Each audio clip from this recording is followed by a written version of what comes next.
Order. Before I call the Prime Minister to address the Chamber, I'd like to point out that a British Sign Language interpretation of the statement is available to watch on the Parliament Live TV. I now call the Prime Minister to make his statement. Prime Minister! Thank you, Mr. Speaker.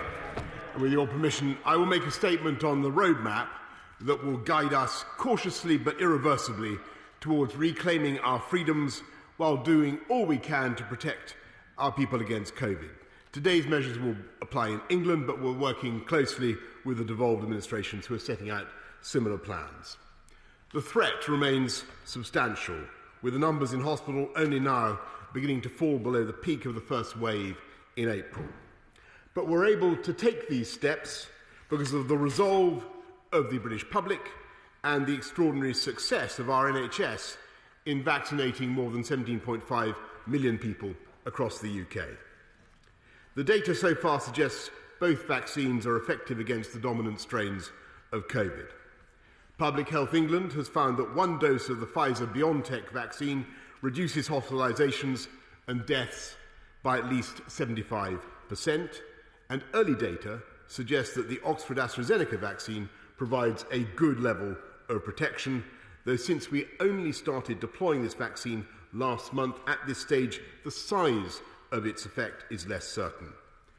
But no vaccine can ever be 100% effective. Not everyone will take them up, and like all viruses, COVID-19 will mutate. So as the modelling released by SAGE today shows, we cannot escape the fact that lifting lockdown will result in more cases, more hospitalisations, and sadly, more deaths. And this would happen whenever lockdown is lifted, whether now or in 6 or 9 months, because there will always be some vulnerable people who are not protected by the vaccines. There is therefore no credible route to a zero-COVID Britain, or indeed a zero-COVID world.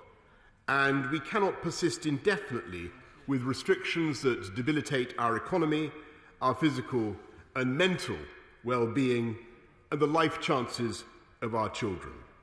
And that is why it is so crucial that this roadmap should be cautious, but also irreversible.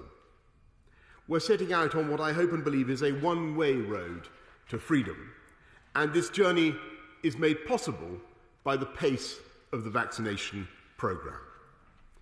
In England, everyone in the top 4 priority groups was successfully offered a vaccine by the middle of February. We now aim to offer a first dose to all those in groups 5 to 9 by the 15th of April, and I'm setting another stretching target to offer a first dose to every adult by the end of July. As more of us are inoculated, so the protection afforded by the vaccines will gradually replace the restrictions. And today's roadmap sets out the principles of that transition. The level of infection is broadly similar across England, so we will ease restrictions in all areas at the same time. The sequence will be driven by the evidence, so outdoor activity will be prioritised as the best way to restore freedoms while minimising the risk. At every stage, our decisions will be led by data, not dates, and subjected to 4 tests. First, that the vaccine deployment programme continues successfully. Second, that evidence shows vaccines are sufficiently effective in reducing hospitalisations and deaths.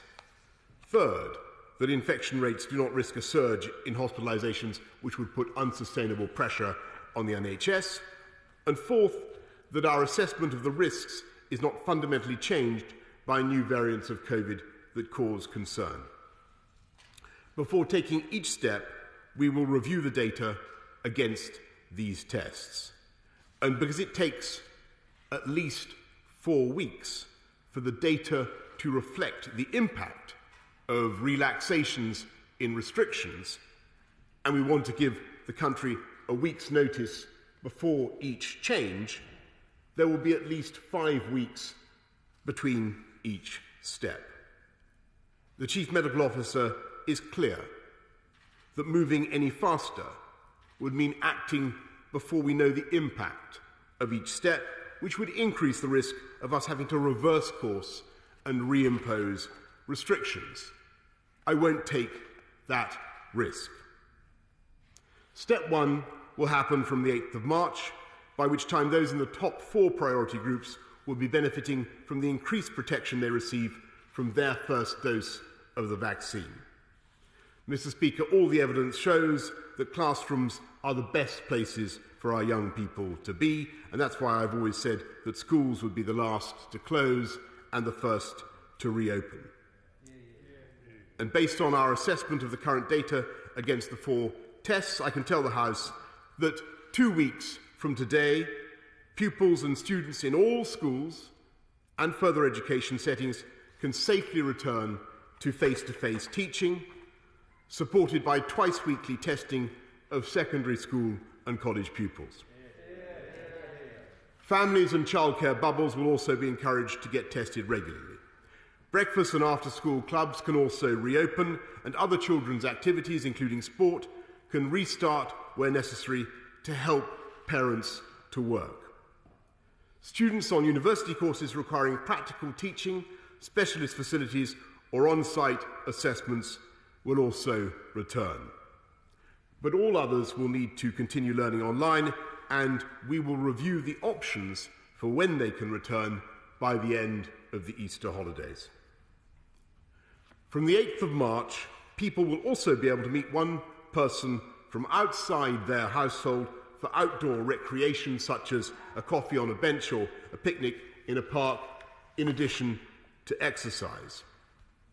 But we're advising the clinically extremely vulnerable to shield at least until the end of March. Every care home resident will be able to nominate a named visitor able to see them regularly, provided they're tested and wear PPE. And finally, we will amend regulations to enable a broader range of COVID-secure campaign activities for local elections on the 6th of May.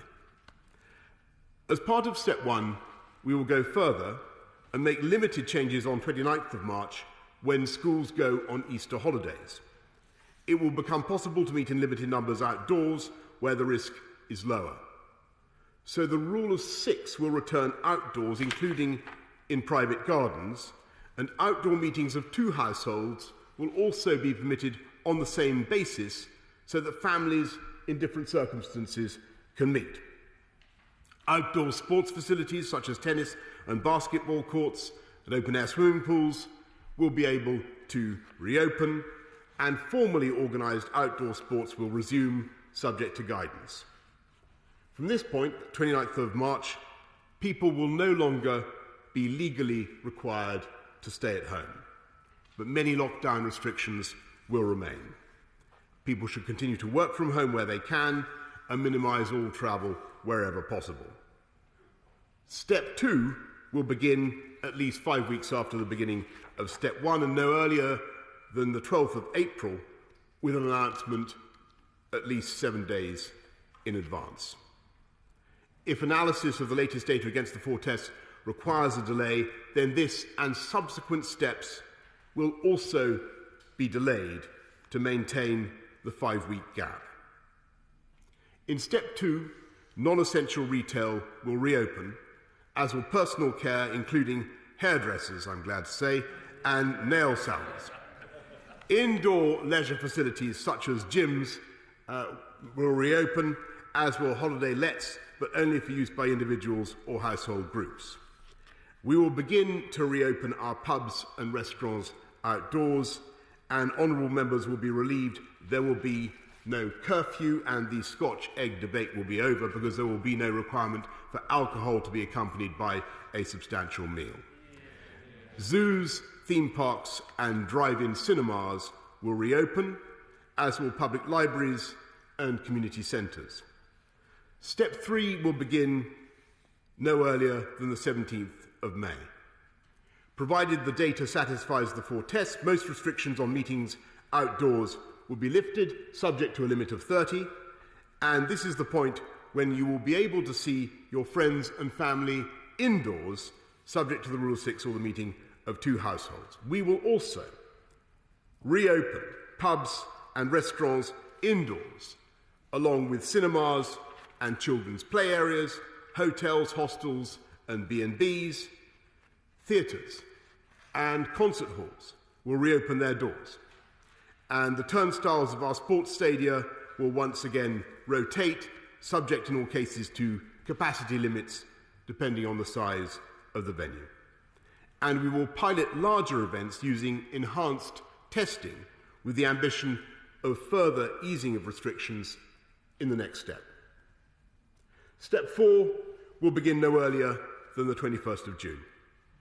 With appropriate mitigations, we will aim to remove all legal limits on social contact, and on weddings and other life events, we will reopen everything up to and including nightclubs and enable large events such as theatre performances above the limits of Step 3, potentially using testing to reduce the risk of infection. Mr. Speaker, our journey back towards normality will be subject to resolving a number of key questions. And to do this, we will conduct 4 reviews. 1 will assess how long we need to maintain social distancing and face masks. This will also inform guidance on working from home, which should continue wherever possible until this review is complete.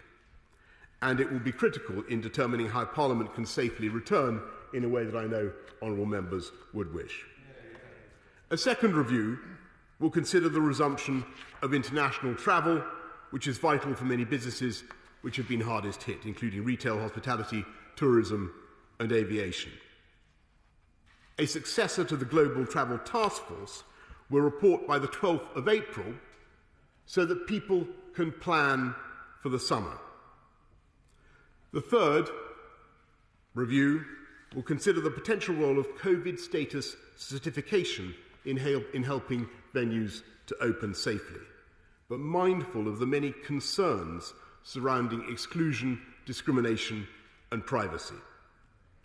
And the fourth review will look at the safe return of major events. Mr. Speaker, as we proceed through these steps, we will benefit from the combined protection of our vaccines and the continued expansion of rapid testing. We will extend the provision of free test kits for workplaces until the end of June, and families, small businesses and the self-employed can collect those tests from local testing sites. Mr. Speaker, in view of these cautious but, I hope, irreversible changes, people may be concerned about what these changes mean for the various support packages for livelihoods for people and for the economy. So I want to reassure the House we will not pull the rug out. For the duration of the pandemic, the government will continue to do whatever it takes to protect jobs and livelihoods across the UK. And my right honourable friend, the Chancellor, will set out further details in the budget next Wednesday. Finally, Mr. Speaker, we must remain alert to the constant mutations of the virus. Next month, we will publish an updated plan for responding to local outbreaks with a range of measures to address variants of concern, including surge PCR testing and enhanced contact tracing. We can't, I'm afraid, rule out reimposing restrictions at local or regional level if evidence suggests they are necessary to contain or suppress a new variant which escapes the vaccines. Mr. Speaker, I know there will be many people who will be worried that we are being too ambitious and that it is arrogant to impose any kind of plan upon a virus. And I agree that we must always be humble in the face of nature and we must be cautious. But I really also believe that the vaccination programme has dramatically changed the odds in our favour, and it is on that basis that we can now proceed. And of course, Mr. Speaker, there will be others who will believe that we could go faster on the basis of that vaccination programme. And I understand their feelings, and I sympathise very much with the exhaustion and the stress that people are experiencing and that businesses are experiencing after so long in lockdown. But to them, and to them all, I say that today the end really is in sight, Mr. Speaker, and a wretched year will give way to a spring and a summer that will be very different and incomparably better than the picture we see around us today. And in that spirit, Mr. Speaker, I commend this statement to the House. I now call the Leader of the Opposition, Right Honourable Keir Starmer.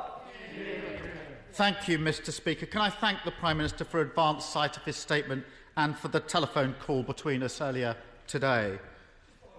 Mr. Speaker, this is the third time the Prime Minister has announced a plan to come out of national lockdown. In the past, we've emerged without sufficient caution, without a clear plan, and without listening to the science. We can't afford to make those mistakes again. This has to be the last lockdown. Now, the vaccine rollout, as the Prime Minister said, has been remarkable, and I want to pay tribute to everybody involved. It is the light at the end of the tunnel. But if we're going to get there, we have to tread very carefully. So I'm glad the Prime Minister spoke today of caution, of this being irreversible, of assessing the data and following the evidence. Those are the right guiding principles. And I have to say it's a welcome change from some of the language the Prime Minister has used in the past. And I urge the Prime Minister now to stick to that. Turning to the substance of the matter, first, schools. We all agree that the priority must be for all children to be back in school as quickly as possible and to stay in school. We want that to happen on March the 8th, as the government has promised. Confidence of parents, teachers and school staff will be critical. So can the Prime Minister please confirm that the Chief Medical Officer and the Chief Scientific Officer support the full reopening of all schools on March the 8th? And will he commit to publishing all the relevant medical evidence on this issue? Can the Prime Minister also indicate what the government is doing to overcome the huge logistical challenges this presents? The Prime Minister touched on mass testing in his statement, but there was nothing on Nightingale classrooms and extra capacity. This is a huge problem, particularly for schools with smaller buildings. So can the Prime Minister update the House on how he's going to deal with this in just over 2 weeks' time? Let me turn to a linked issue. Within weeks of schools returning last autumn, thousands of teachers and school staff were self-isolating, causing huge disruption to the running of schools and children's learning. We don't want that again. That's why we called for the early vaccination of all teachers and school staff. In my own constituency, the fantastic Crick Institute, which has been doing amazing work, has been vaccinating hundreds of people a day. They've been very clear to me and publicly that they could be doing more. And it's obvious to me that over one weekend, they could have vaccinated all teachers and school staff in Camden if they'd been allowed to do so, and without bumping anyone else from the priority list. There are similar examples across the country. So will the Prime Minister see what more can be done to speed up the vaccination of teachers and school staff to ensure that children and young people not only return to school on March the 8th, but stay in school having returned? Let me turn then to isolation support. As we release health measures, however gradually, there's a risk that infection rates will go up. The Prime Minister made that clear in his statement. Therefore, it's more important than ever that test, trace and isolate is working and working well. One of the most concerning figures in a recent SAGE report is that only 3 in 10 people who should be self-isolating are actually doing so. And it's obvious that one of the main drivers of this is insecurity at work. As the chair of Test and Trace has said, people are scared to take the test because they can't afford to self-isolate. That not only harms our health response, it costs the economy too, and it's got to be fixed. We've proposed that the £500 isolation payment, which is currently only available to 1 in 8 workers, be made available to everyone who needs it. Will the Prime Minister consider that? Because if we don't shift the 3 in 10 figure, there'll be a huge hole in our defences. Third, Mr. Speaker, economic support. The Prime Minister announced a roadmap today. But it won't have escaped businesses that many of them will not be able to open until mid-April at the earliest, and many until mid-June. Now, I'm not questioning the health basis for that decision, which I support. But I am reiterating what we've always said, that health restrictions must be accompanied by proper economic support. And it makes no sense to announce today that businesses will be closed for many more weeks or months without announcing new economic support at the same time.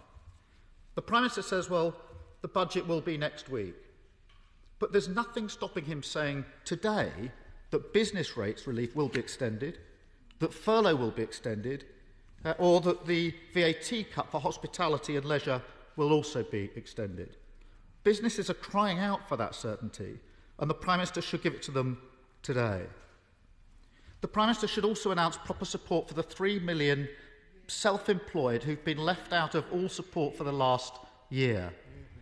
This morning on LBC, I was asked about this again by a self-employed businesswoman who's at her wit's end at the lack of government support. This roadmap means that she may not be able to get up and running again in her business until mid-June. So surely the Prime Minister needs to act now to close the gaps for these 3 million. Mr. Speaker, we support the twin principles that the Prime Minister has set out today, that lifting of restrictions must be both cautious and irreversible. But I know the Prime Minister will come under pressure from those on his own benches to go faster and to throw caution to the wind. Last week it was reported that around 60 of his own members of Parliament called for the end of all restrictions by the end of April. I'm sure there are going to be similar calls this afternoon. I hope the Prime Minister takes the opportunity to face this down. Because if this roadmap is to work, he needs to listen to the Chief Scientific Officer and the Chief Medical Officer, not the honourable members for Wickham or the Forest of Dean. If the Prime Minister does, he will have our support and will secure a majority in the House. If he does not, we will waste all the sacrifices of the last 12 months. Thank you, Mr. Speaker. Minister. Well, I'm very grateful to the right honourable gentleman for his overall support for the roadmap, and indeed I welcome his support for the vaccine rollout. And I'm sure that many people will be glad to hear what he says. I can't help but reminding you, Mr. Speaker, that the right honourable gentleman did vote to stay in the European Medicines Agency, which would have made a vaccine rollout at this speed impossible, Mr. Speaker. And he's right to say that it's a priority to get schools back safely, and I'm delighted that he agrees with that. And I can certainly say that plan for March the 8th for all schools back on March the 8th is supported by the Chief Medical Officer and the Chief Scientific Advisor, and it would be a good thing if he could perhaps persuade some of his friends in the unions to say so as well, Mr. Speaker. And finally, to say that schools are safe. He mentions self-isolation, the importance of self-isolation, and we will continue to support those who are asked to self-isolate and indeed increase our package of support for them. As for support for business, for the self-employed, which he rightly raises, we will continue to put our arms around businesses and livelihoods around the country, as we have done throughout the pandemic. And the Chancellor, who has been extremely creative in this respect, will be setting out the details in the budget next week, as he would expect. Mr. Speaker, overall, I think we can safely say that we've had cautious support from the leader of the opposition today. The bitter experience has taught me that his support is very far from irreversible, Mr. Speaker. Who knows what he will be saying next week, but I'm glad of it today. Theresa May. Thank you, Mr. Speaker. I refer the House to my entry in the Members' Register. Can I say to my right honourable friend that I welcome his statement today? I particularly welcome the return to schools on March the 8th. But there's another sector which is important for jobs in my constituency, which is fundamental to our economy and critical for global Britain, the aviation sector. He says there's going to be a task force report by the 12th of April so people can plan for the summer.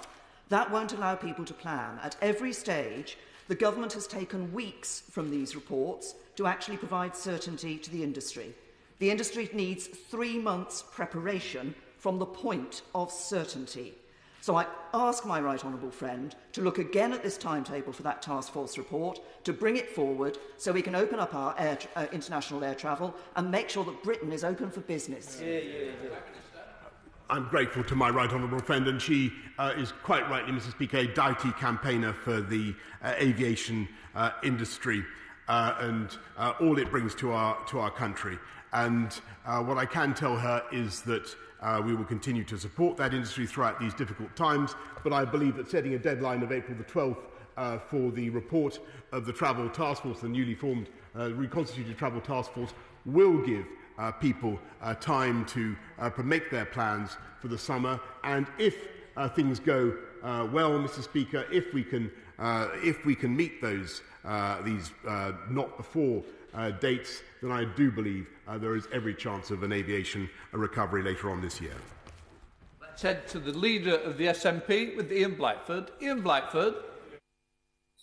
Thank you, Mr. Speaker. The success of the vaccine rollout, led by our incredible NHS staff, is something to behold and something that we are all thankful for. For the first time in many months, people across these islands are genuinely hopeful that an end to the current level of lockdown is finally in sight. But people also know that there is one major threat that could undo much of this hope. The spread of new international variants of this virus now poses the single biggest threat to finally getting out of this pandemic. That is why quarantine measures for international arrivals is so important. We simply can't afford to get this wrong. And that is why the Scottish Government has taken tough but absolutely necessary action. Those arriving in Scotland on an international flight have to quarantine in a hotel for 10 days. In England, though, the policy only applies to people travelling from red list countries. But, Mr. Speaker, the evidence shows that people across the United Kingdom are demanding stronger measures to prevent the threat of any new variant. YouGov polling last week showed that only 18% support the UK government's rules on quarantine, while a massive 72% of people across the United Kingdom prefer the Scottish Government's comprehensive approach.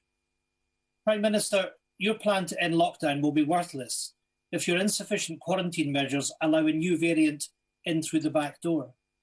People right across the United Kingdom are continuing to make huge sacrifices. Children are not yet physically at school. Families are isolated. There is a loneliness epidemic. People are really struggling, and this can't be all for nothing. Do not leave the back door open. Do not risk all the hard work, all the sacrifices that have been made. Given all that is at stake, can you explain why the UK government is failing to introduce the strong quarantine measures that the public across the United Kingdom are demanding? Will the Prime Minister think again and introduce the Scottish Government's comprehensive approach for international travellers? Let us all do what we need to in order to drive down the spread of the virus, to get us all to a position where we can reverse lockdown and begin to restore social interaction for all our well-being.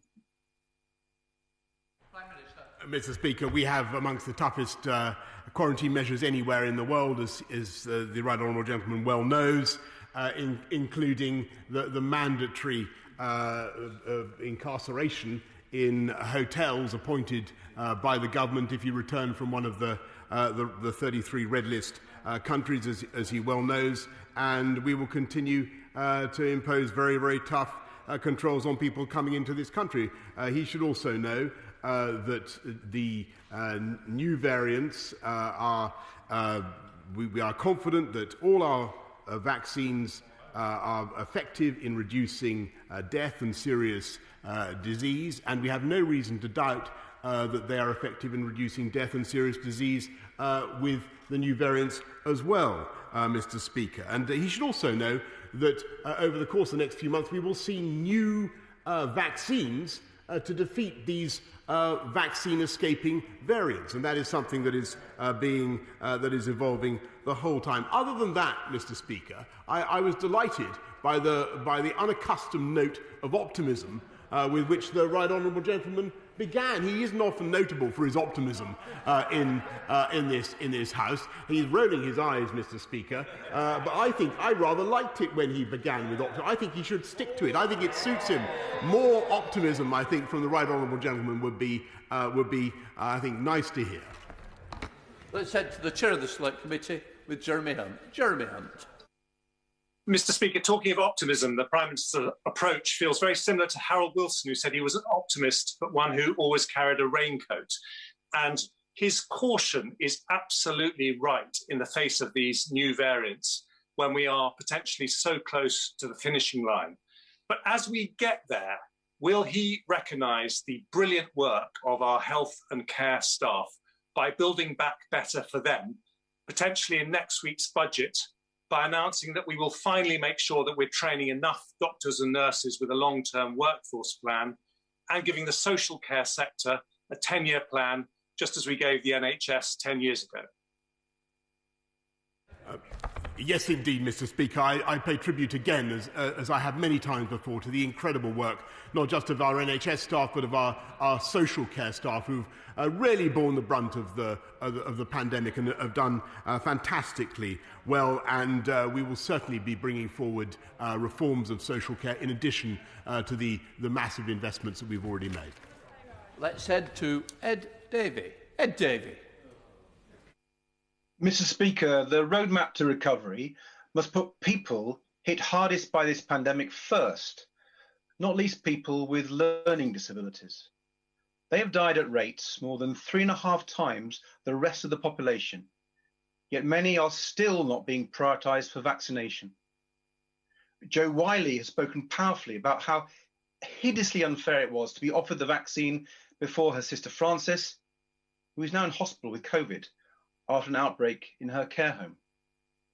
And I know many other carers across the country feel the same, while our loved ones remain so vulnerable to this virus. So will the Prime Minister tell us when on his roadmap everyone with a learning disability will have been offered their first jab?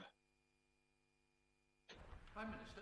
The right honourable gentleman is entirely right to draw attention to the particular suffering endured by vulnerable groups throughout this pandemic, and that's why those with learning disabilities, those with particular vulnerabilities, do appear high up in the JCVI priority list, which is, I'm sure, exactly what he would expect.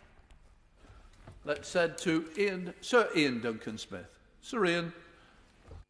Mr. Speaker, first of all, can I congratulate my Prime Minister for his incredible bold decision last year. It's due to that, in getting the vaccines rollout going on, that we are now looking at the eventual end to this COVID nightmare. So he deserves all the plaudits he gets for that and more.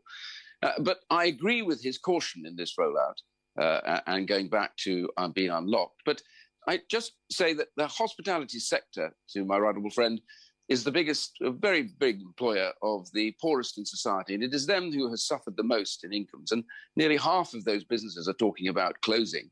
I just wonder whether the Prime Minister would feel it possible to be able to review again the nature of opening up inside those restaurants and pubs and checking that there is no real risk beyond any of the other elements that he's opening up. And if that is the case, to take that bold decision as and when the data dictates it. Prime Minister. I thank my right honourable friend for what he said just now, and I totally understand where he's coming from and the urgency of those in the hospitality sector who want to open up as soon as possible, as indeed we all do. Everybody in this House wants that to happen.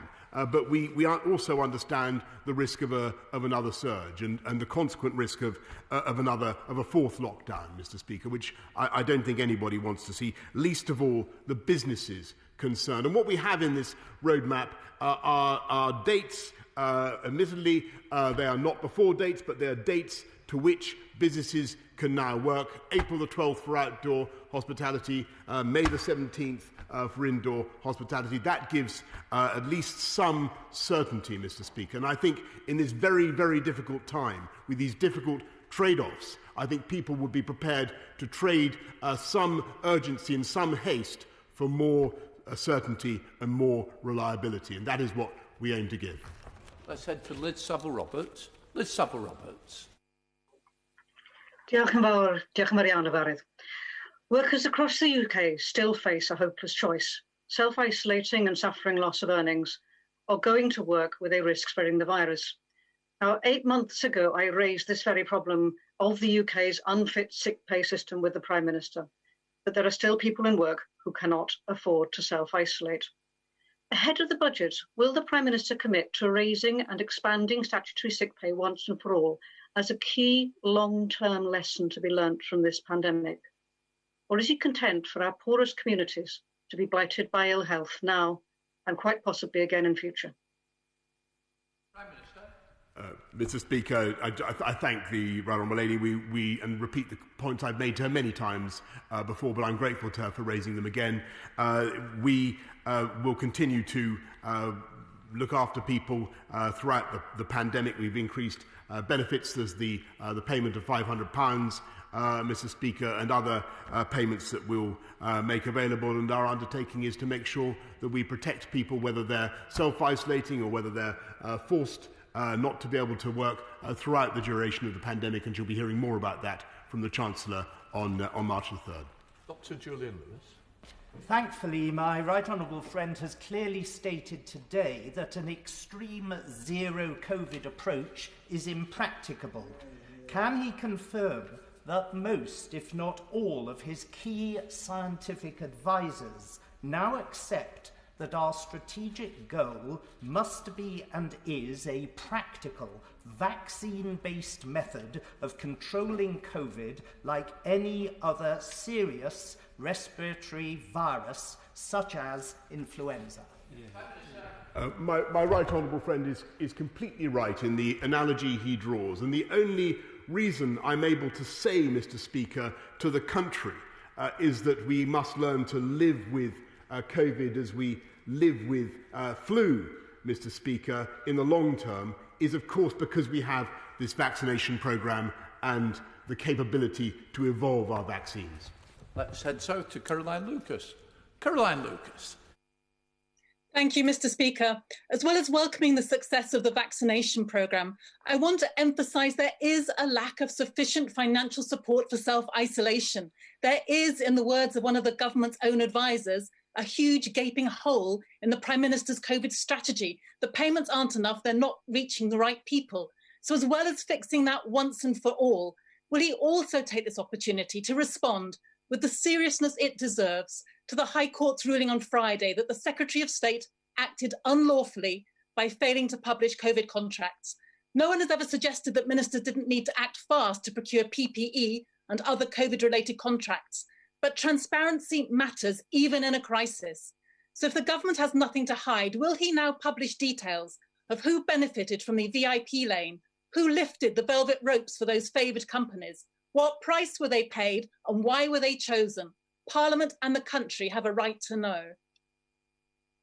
Mr. Speaker, of course we'll continue to look after those who are self-isolating and to improve their support where we can, as I said.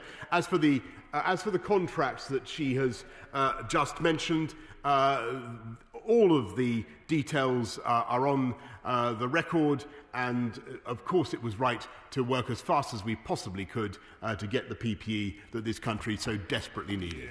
Said no to Imran Ahmad Khan. Imran. Thank you, Mr. Speaker. I'd like to thank the medics and volunteers who've worked so hard in providing COVID-19 vaccines across the kingdom. In the Wakefield CCG area alone, more than 87,000 vaccines have been administered. The vaccine rollout is the fundamental rule out, ensuring that we are able to return to now lamented normality and properly follow the pathway outlined by the Prime Minister just now. Mr. Speaker, I'm concerned that vaccine disinformation has specifically targeted ethnic minority groups, leading to some refusing the vaccine when offered. Can my right honourable friend, the Prime Minister, outline what steps the government is taking to encourage BAME groups to receive the vaccine when offered? Prime Minister. Well, I'm grateful to my honourable friend. I congratulate him on the spectacular throne on which he appears to be sitting Mr. Speaker. But he and I, not so long ago, were together in our Hikmah community centre in Batley, and I again thank all those involved, and indeed community groups up and down the land who are doing an outstanding job in promulgating vaccinations. He raises a very, very important point. I thank him for what he's doing to promote vaccinations for everybody. Let's go over to Jeremy Corbyn. Jeremy Corbyn. Thank you very much, Mr. Speaker. My constituents are seeking explanations. Most of them have lost income, many have lost their jobs, all are facing varying degrees of stress, from the very severe to the concern about their lives. Many local small businesses have closed for good because they see no future and they're not getting the support that they need. Yet, Mr. Speaker, I think answers are required from the Prime Minister. How £10.5 billion of NHS contracts were awarded without tender, how a further 99% of all NHS contracts were awarded again without tender, and that last week the court found that the Secretary of State for Health had not acted legally in the awarding of these contracts.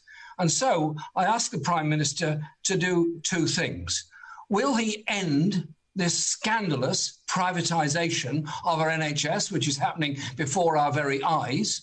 And will he also replace the Health Secretary with somebody who will stand by and obey the law and publish in advance all contracts that are due to be let, so the public can see how their money is being spent?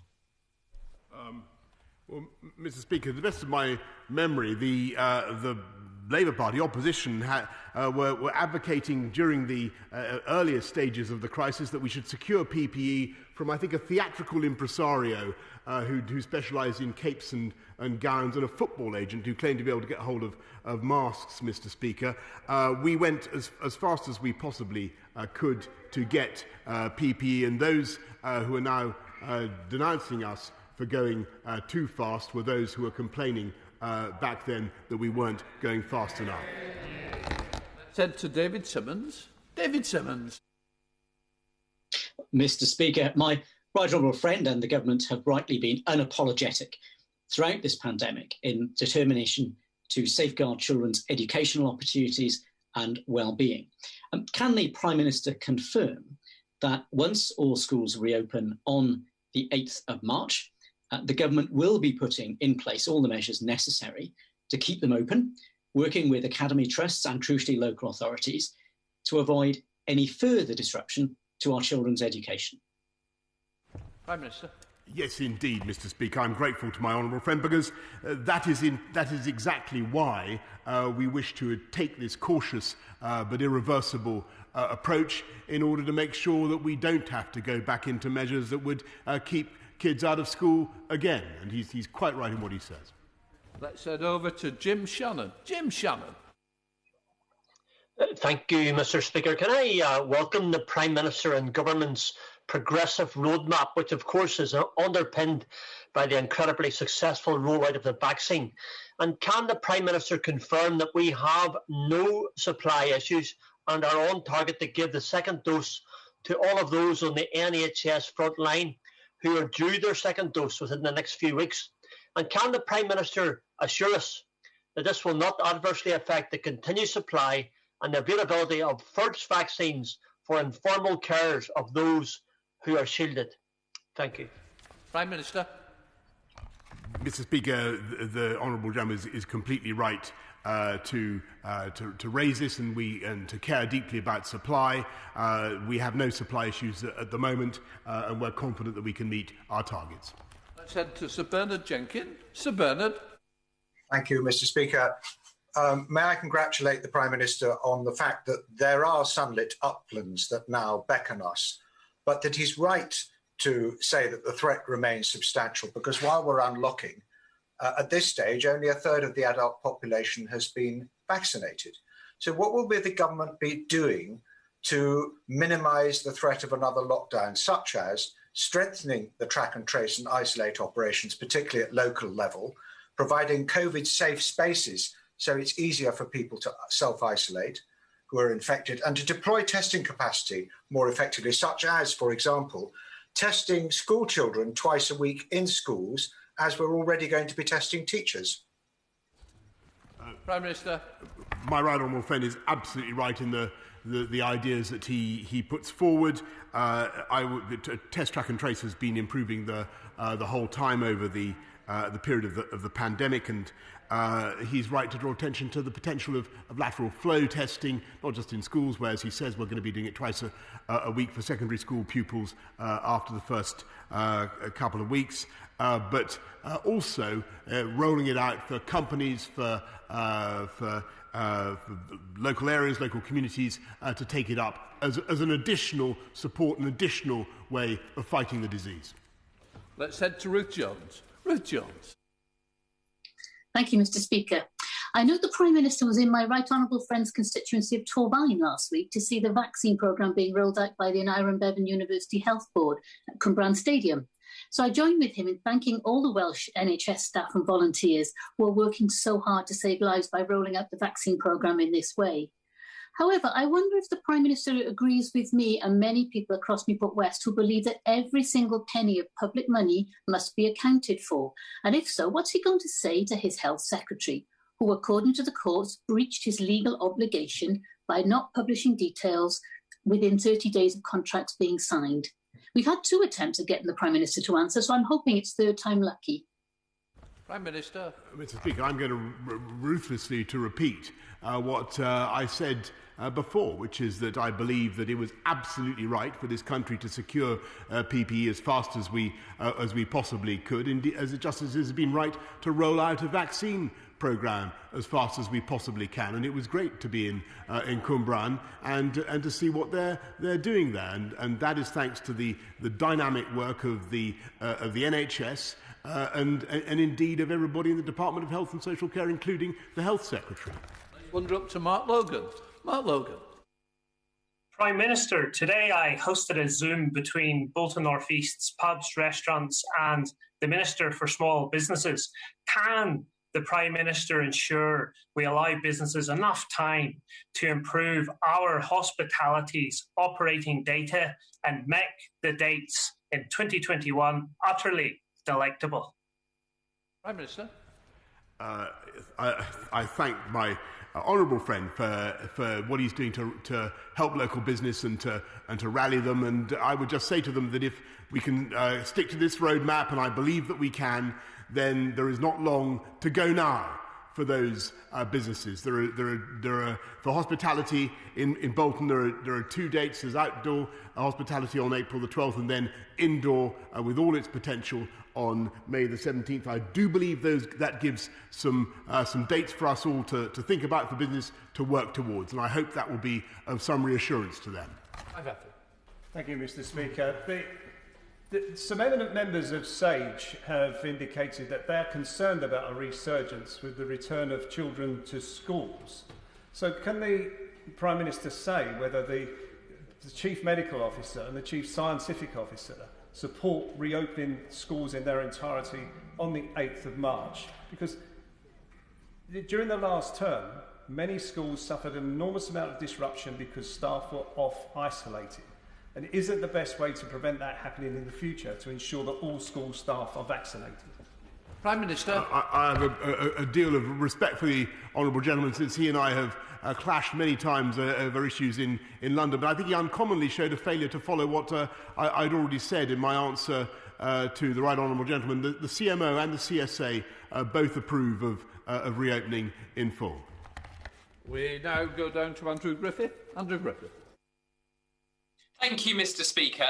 More than anything, the nation's businesses need certainty in order to plan. Today's roadmap provides that certainty, and reopening schools is a welcome and critical element within it.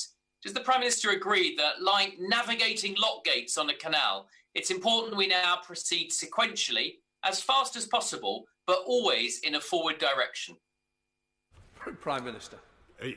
Mr. Speaker, as anybody who's steered a narrow boat or a canal boat or barge will know, in a canal, the important thing is not to oversteer one way and then be forced to correct and bump the sides of the canal as you go. And that's what we're trying to avoid, Mr. Speaker. That's why we're embarking on a cautious but irreversible approach.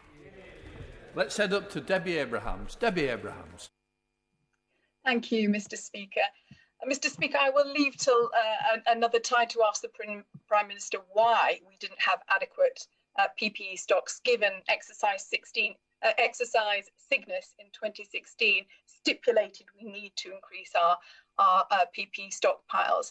But I was really concerned about the Health Secretary's tone on the media round yesterday, where he seemed to infer that he'd done nothing wrong and the judge was actually the one that was making a mistake. This is not how a healthy democracy works. So I repeat the questions of my honourable friend, the member for Brighton Pavilion. Will he publish all outstanding contracts, because there are outstanding contracts that have not been published, bring an end to the emergency procurement powers and reintroduce a tendering process? Prime Minister.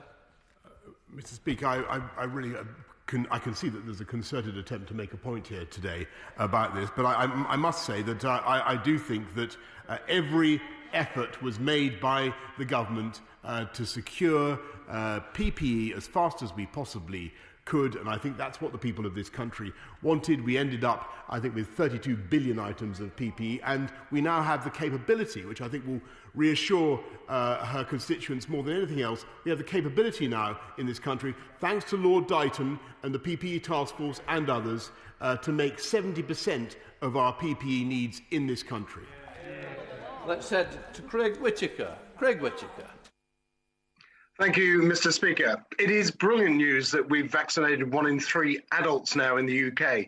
A huge testament to British science, the NHS, my right honourable friend, the member for West Suffolk and his whole team, and everybody involved in the vaccination programme, not least my right honourable friend, the Prime Minister. But does the Prime Minister agree with me that because of his swift rollout of the vaccine programme, we're in a much stronger position now to start easing restrictions and putting us back on the path to some form of normality much sooner than would have been without a vaccination rollout programme? Prime Minister.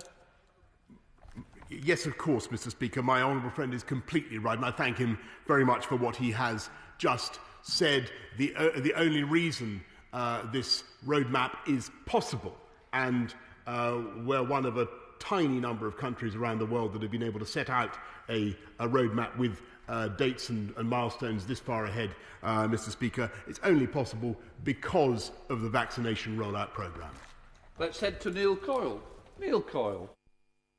Thank you, Mr. Speaker. People of this country have endured so much in the last year, including personal tragedies amongst the highest excess death toll, job losses under the worst damage to any major economy.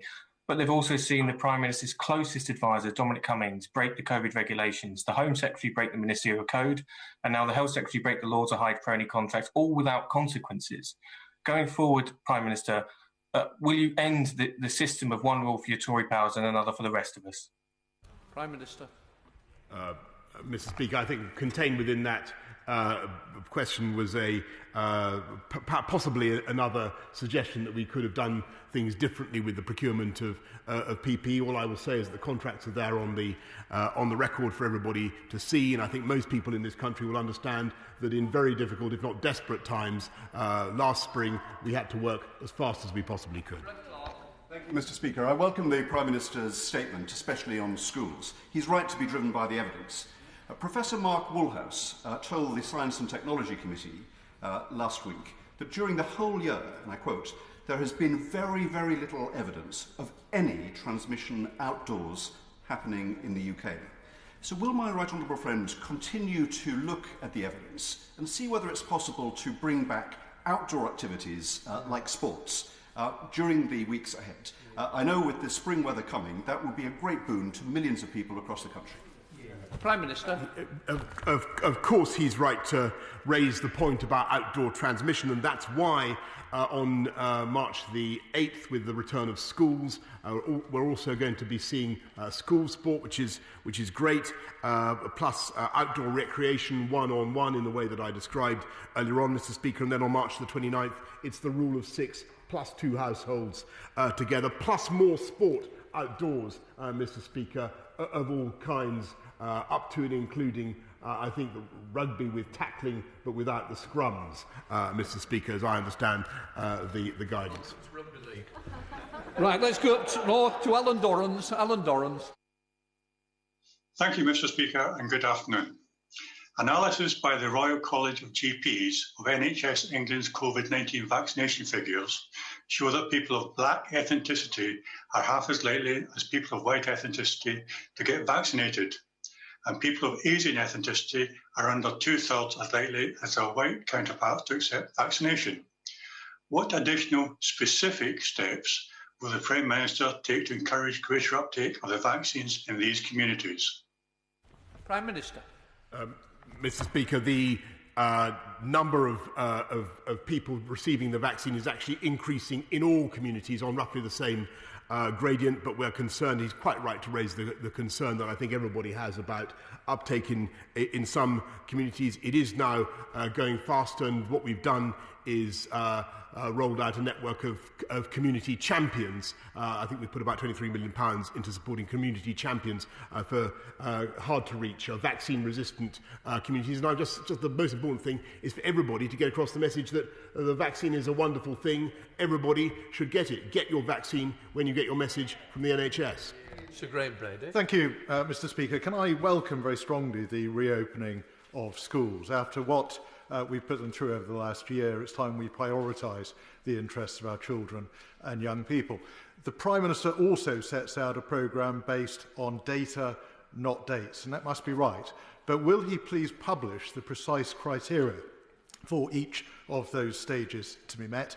And finally, when the renewal of emergency powers is due, will he undertake to bring that vote to the House before the Easter recess and not after? Prime Minister. Yes, indeed, Mr. Speaker. There's going to be a massive, I think, data dump is the word I've been quoted today. So colleagues may already have seen some of the data that's available underpinning the roadmap that we've set out, and there will, of course, be another vote in this House about these measures before Easter, and then those measures, in turn, Mr. Speaker, elapse on June the 21st in the way that I've described. Let's head to Rachel Hopkins. Rachel. Thank you, Mr. Speaker. Local council public health teams will continue to be pivotal in controlling the virus, but the government's decade of austerity and cuts has damaged their capacity, with the public health grant last year, 2020-21, being 22% lower per head in real terms compared to 2015-16. So will the Prime Minister tell the House when the public health grant allocation for this year will be announced, and whether it will include a significant real terms increase to ensure councils can continue to keep our communities safe? Prime Minister. Madam Deputy Speaker, I'm very grateful to councils, and particularly public health officials, for the incredible work that they've done in the last year. Absolutely amazing work that they have done. We are supporting them with another £4.7 billion, as she knows, to support local councils in everything they do, and we will continue to offer support throughout the pandemic. We now go to Peter Aldous. Thank you very much, Madam Deputy Speaker. For his statement and for the precautionary approach that he is pursuing to lifting the lockdown. It is clear that the impact of COVID will be a long time, and I would thus be most grateful if he could confirm that this plan is coordinated and synchronised with the measures that the Chancellor will announce in the budget, and there will be ongoing support for both badly affected businesses, sectors such as hospitality, and for those people who are relying on the £20 uplift to universal credit. Prime Minister. Thank you, Madam Deputy Speaker. Yes, of course, Mr. Speaker. Madam Deputy Speaker, we will make sure that we continue to look after people throughout the pandemic, as we have done since the beginning, and the Chancellor will be setting out exactly what we're doing next week. We now go to Andrew Gwynn.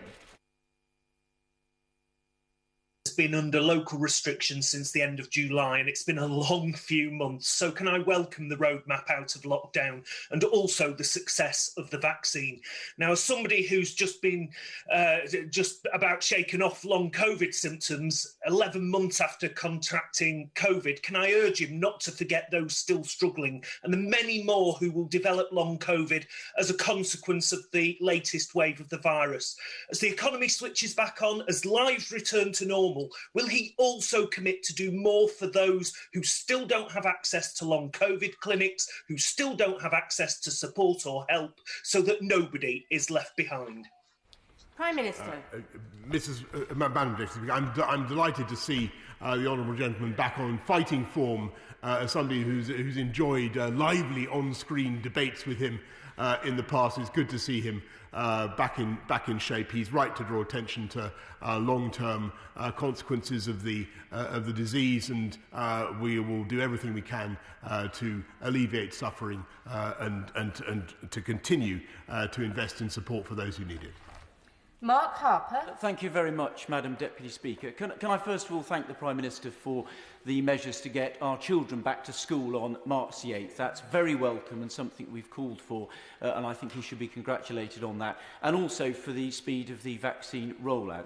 Could I just press him a little on the thoughts behind vaccinating groups 1 to 9? So that's everyone over 50 and those 16 to 64 with a health condition that makes them vulnerable to COVID.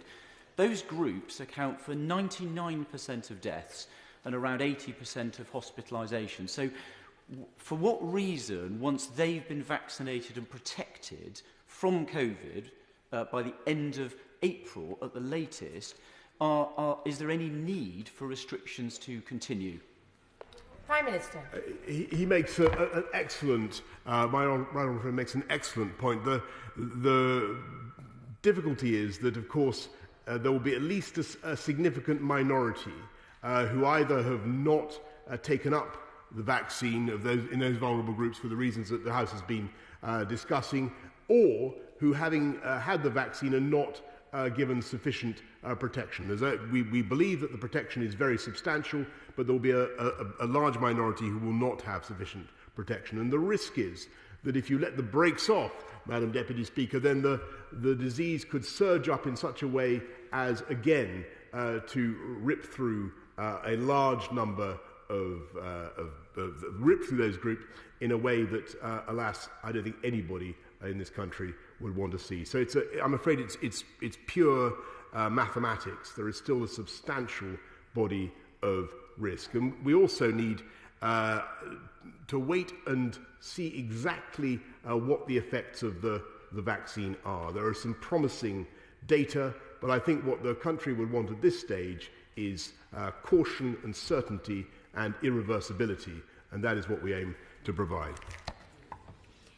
We now go to Barbara Keeley. Thank you, Madam Deputy Speaker. Throughout this crisis, the government has been slow to offer the financial support that people need. From 3 million people excluded from any support to thousands of people failing to self-isolate because they can't afford to miss work, it's clear we need to do more.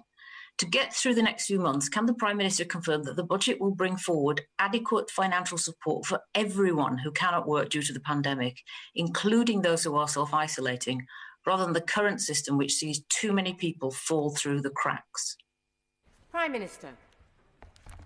Yes, I certainly can confirm that, and she should wait to see what the Chancellor has to say next week. And I think colleagues on all sides of the House would concede that the programmes of support that my right honourable friend the Chancellor has brought forward have been extremely effective and generous by virtually all international comparisons. Hugh Merriman. Thank you very much, Madam Deputy Speaker, and can I welcome the Prime Minister's statement. Those of us who represent constituencies where retail, hospitality and tourism is an absolute lifeblood will really welcome the dates and the fact that domestic holidays in England are open as normal for the summer. But could I ask the Prime Minister just to give a little more detail on the Global Travel Task Force, which reports by 12th of April, and that it will set out the requirements regarding testing, vaccination certificates, social distancing and face masks, and I hope an end towards quarantine. Yes. Prime Minister. Yes, indeed, Madam Deputy Speaker. The Travel Task Force will be looking at all those things, quarantine, destinations and so on and so forth. I think at the moment, one consideration is that we need to make sure that there are countries that will be willing to accept British tourists in the way that we would like to see. Some of them have stepped forward and said that they will, but they're currently not very numerous. We now go to Emma Hardy. Emma Hardy. Thank you, Madam Deputy Speaker. Lateral flow testing is central to the Prime Minister's educational reopening plans. So can he explain why our only real-world published figures from the student asymptomatic testing programme in Scotland before Christmas showed almost 30% of positive tests turned out to be false when subject to a confirmatory PCR? Considering the financial, educational and mental health impact of self-isolation, does the Prime Minister share my concerns that a lot of students are going to be told to self-isolate for no reason? Prime Minister. I don't recognise that figure, Madam Deputy Speaker, and lateral flow tests are extremely valuable in isolating asymptomatic positive tests and in helping schools to restart, and that's why we're pursuing them. We now go to Suzanne Webb. Suzanne Webb. Thank you, Madam Deputy Speaker. I welcome the statement today and the prudent and cautious measures to reducing lockdown restrictions. We have all had our role to play in combating this virus and a role which will continue for some time. So would the Prime Minister join me in saying thank you to all my constituents in Stourbridge for their continued patience and resilience, to the fabulous Dudley NHS, to my care homes, Mary Stevens Hospice, to all those unsung heroes, to my teaching fraternity, the army of vaccinators, to all key workers and those essential workers who have kept us fed and watered, all truly heroic efforts by one and all. Prime Minister. Well, can I congratulate my honourable friend on her brilliant question.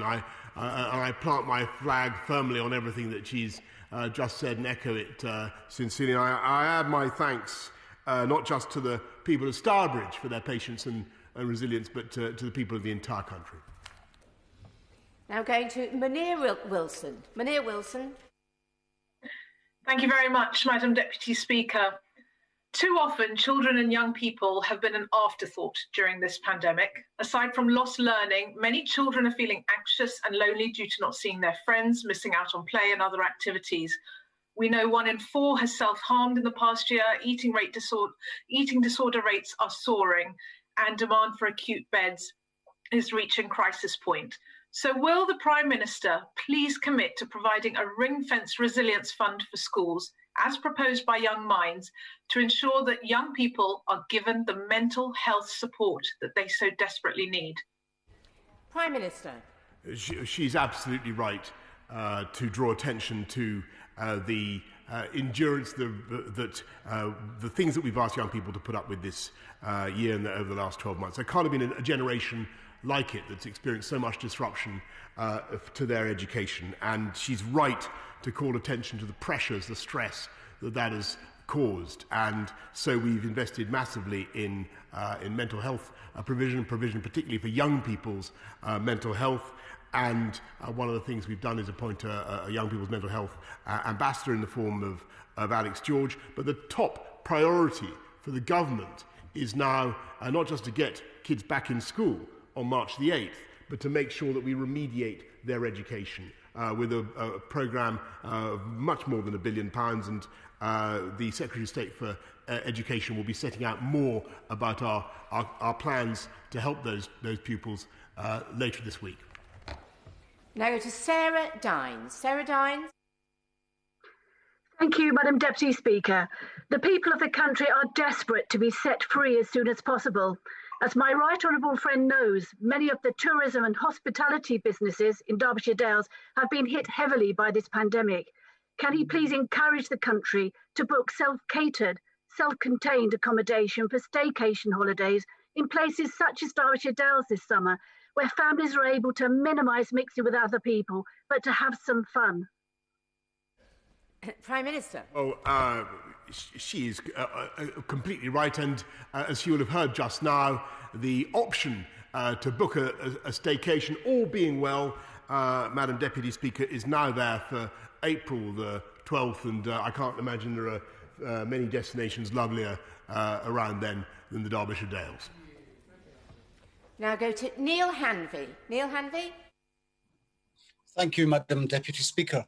Following the High Court ruling that the Secretary of State for Health and Social Care acted unlawfully by failing to comply with transparency rules, will the Prime Minister now publish the names of the companies awarded contracts that were introduced to high priority lanes by ministers, honourable members, peers and officials, and set out any material, financial or fiduciary responsibility or relationship between each company and the persons responsible for that introduction to the priority lane?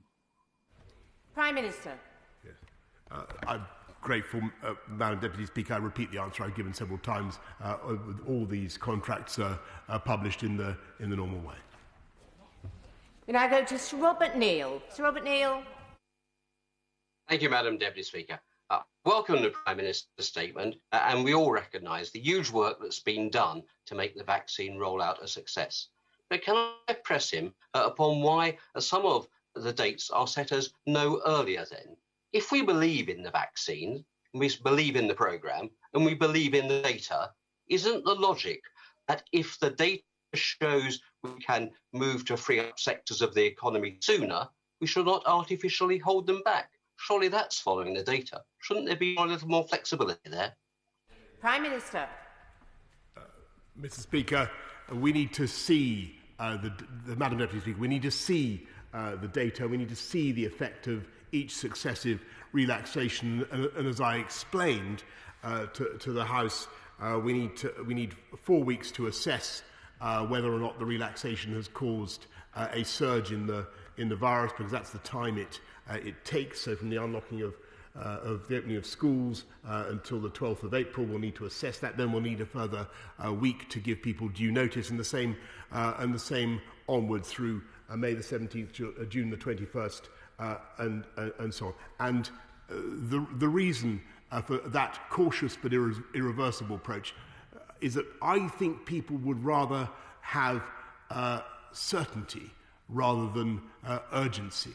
And we're going as fast as we reasonably and responsibly can, but if it's a trade-off between haste and certainty, I think people would prefer certainty.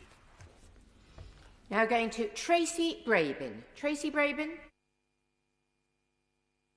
Thank you, Madam Deputy Speaker. The Prime Minister will appreciate parts of my constituency and others in West Yorkshire have been in heightened restrictions and higher tiers since last summer when others had much more freedoms. Our people and businesses have paid a disproportionately high price in the national effort to tackle COVID. And because of this, many areas are building back from a more challenging position. So can the Prime Minister confirm today that funding packages will address this specific inequality and that there will be no return to regional tiers, ensuring our recovery from COVID is truly a national recovery? Prime Minister. Yes, she should wait to see what the Chancellor says next week, and we will make sure that we go forward as a one nation together. William Ragg. Madam Deputy Speaker, could I congratulate all of the staff and volunteers, particularly at the Boston Moor Surgery in Offerton in my constituency, where I had the privilege of joining them as a marshal for the car park on Friday afternoon as they administered over 500 vaccines.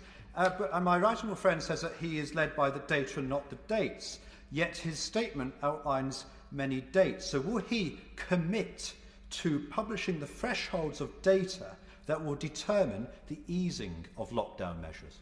Prime Minister.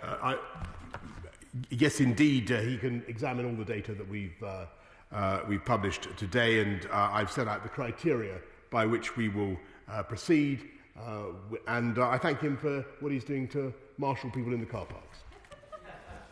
We now go to Christina Rees. Christina Rees.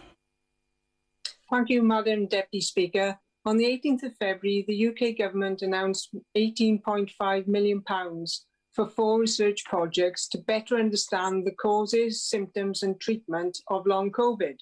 However, the linkage between sepsis and COVID and long sepsis and long COVID, as evidenced by the UK Sepsis Trust, was not mentioned. Would the Prime Minister please outline his plans to make sure that this very important linkage will be included in these research projects? Prime Minister. Of course, we will look at sepsis, which I know is a deeply distressing condition, and whether it has any association with COVID. We now move to Kate Griffiths. Kate Griffiths. Thank you, Madam Deputy Speaker. I thank the Prime Minister for setting out these measures today, and I know everyone is keen to start socialising in a safe way as soon as possible. Can I ask the Prime Minister to allow pubs to reopen their gardens as quickly as possible? If 6 people can buy alcoholic drinks from a shop and meet in a park, then I hope that pubs will be given a chance to provide a takeaway service for consumption in their gardens as soon as possible. Prime Minister.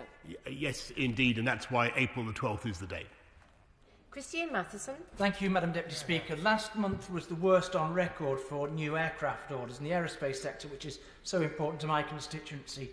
Along with tourism, travel and aviation, as we've heard, will suffer a long time after these restrictions are lifted. So will the Prime Minister commit to continuing support for those areas of the economy that drive so much of the value in the economy, but will suffer from a much longer lag before they're able to pick up again? Prime Minister. He's quite right. That's why we've done everything we can with time to pay and other means to try to look after the aviation sector, though it's been incredibly hard for that sector, which matters a great deal to our country. The best way forward for them is to get people flying again. As I've said, I know it's a bit of time to wait, but the Travel Task Force will be reporting on April the 12th, and I'm hopeful that we'll be able to make progress this summer, but we'll have to wait and see. Now go to Bill Wiggin. Bill Wiggin.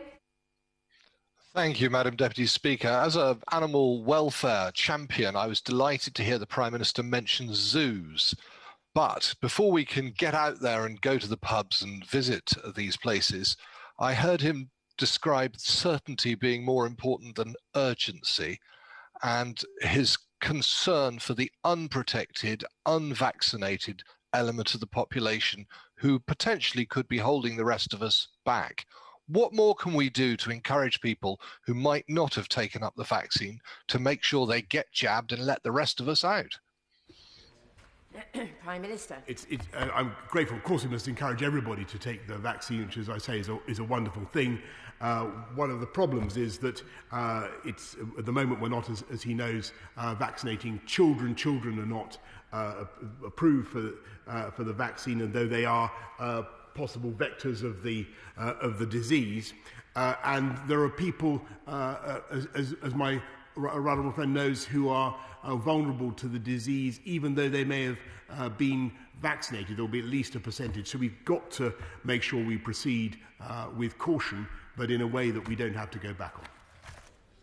Now move to Drew Hendry. Drew Hendry.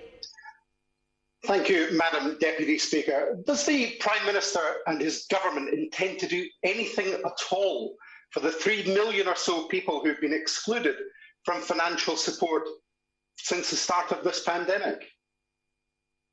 Prime Minister. We've provided about £15 billion for the self-employed, and will continue to look after them in any way we can. Now moving to Craig Tracy. Craig Tracy. Thank you, Madam Deputy Speaker. And I welcome Prime Minister setting out this roadmap as promised. And it's great to see that schools will be returning, including importantly with their sporting activities.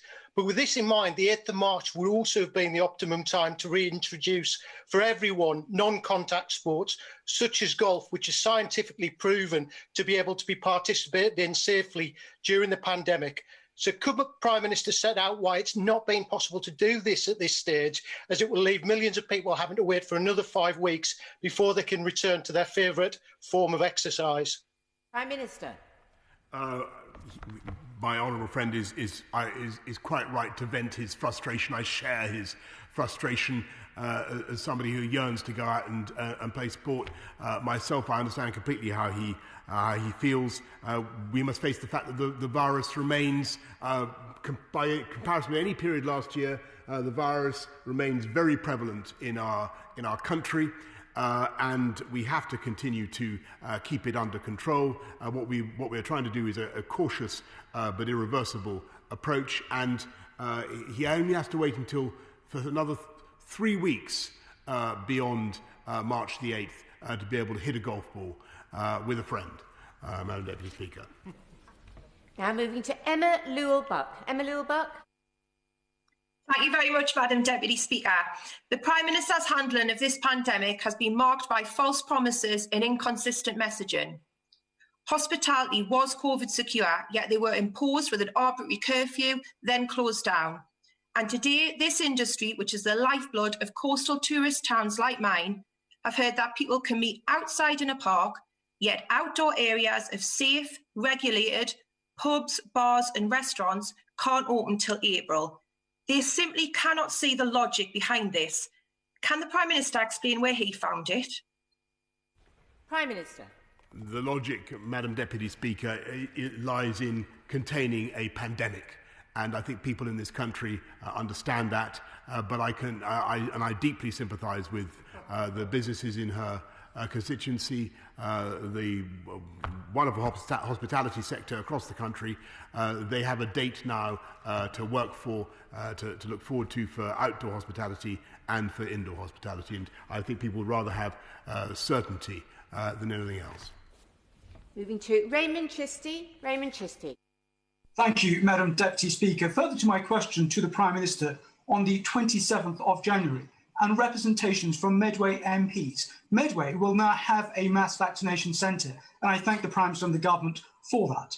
The impact of COVID-19 on the mental health and well-being of young people has been repeatedly raised with me by local schools and the local university. The Children's Commissioner, Anne Longfield, has suggested that all schools should have a dedicated mental health worker in schools. Is that something that the government will be looking to take forward, or will there be specific alternative support for young people? And with that, I thank the Prime Minister for his recent response to me with regards to the report I sent him from Professor Young at King's College London on mental health and COVID-19. Prime Minister. I congratulate him on the people of Raynham on the vaccine centre and everything that they're doing. On mental health, he's completely right to raise it, but that's why we've were investing massively in supporting children's and adult mental health. And I've recently appointed Alex George to be a mental health ambassador for young people. Tamanjeet Singh Desi. Thank you very much, Madam Deputy Speaker. As the Prime Minister charts his roadmap out of this third national lockdown, undoubtedly he has presided over a disastrous response to the pandemic, one of the worst in the world, wherein the sluggishness, double-mindedness and mixed messaging has led to billions of pounds of taxpayer money going into crony contracts to firms with links to the Tory party. We've got one of the worst major economic crises in the world of any major economy, and the worst death toll within Europe, wherein more than 100,000 people have died, including members of my family. So would the Prime Minister like to take this opportunity to apologise to the British people and reassure them that the steps that he is now taking will not lead us into yet another lockdown? Prime Minister. The purpose of this roadmap is to be cautious but irreversible. And if I take it from what he just said, that he supports that roadmap, then I'm glad to have his support. We now go to Martin Vickers. Martin Vickers. Thank you, Madam Deputy Speaker. I fully support my right honourable friend's cautious approach to the lockdown. However, you will know that coastal resorts have been particularly badly hit, as they rely to a considerable extent on the hospitality sector. That said, Northern Lincolnshire and the Humber can play a major part in the post-pandemic economic recovery. Can the Prime Minister give an assurance that the government will continue to support both established and new businesses in the area? Prime Minister. Yes, indeed, we will make sure that we support businesses throughout the pandemic, and I'm absolutely certain that the hospitality industry in Cleethorpes and surrounding area will bounce back very strongly indeed. Lambos, Cheryl Lambos. Thank you, Madam Deputy Speaker. The Prime Minister in his statement indicated that wearing face masks will still be a factor in the fight against COVID over the months ahead. Yet many people with hidden disabilities are unable to wear face masks, and yet many of them face abuse when they go out in public and people don't realise that they're exempt from wearing face coverings. So can the Prime Minister give a commitment to have a public awareness campaign for people with hidden disabilities so they don't face abuse in public? Prime Minister. He raises a very important point, and I will make sure that we do even more to get that point over to people, so that people who can't wear face masks because of their disabilities don't face that kind of abuse. Now go to Sir John Redwood. Sir John.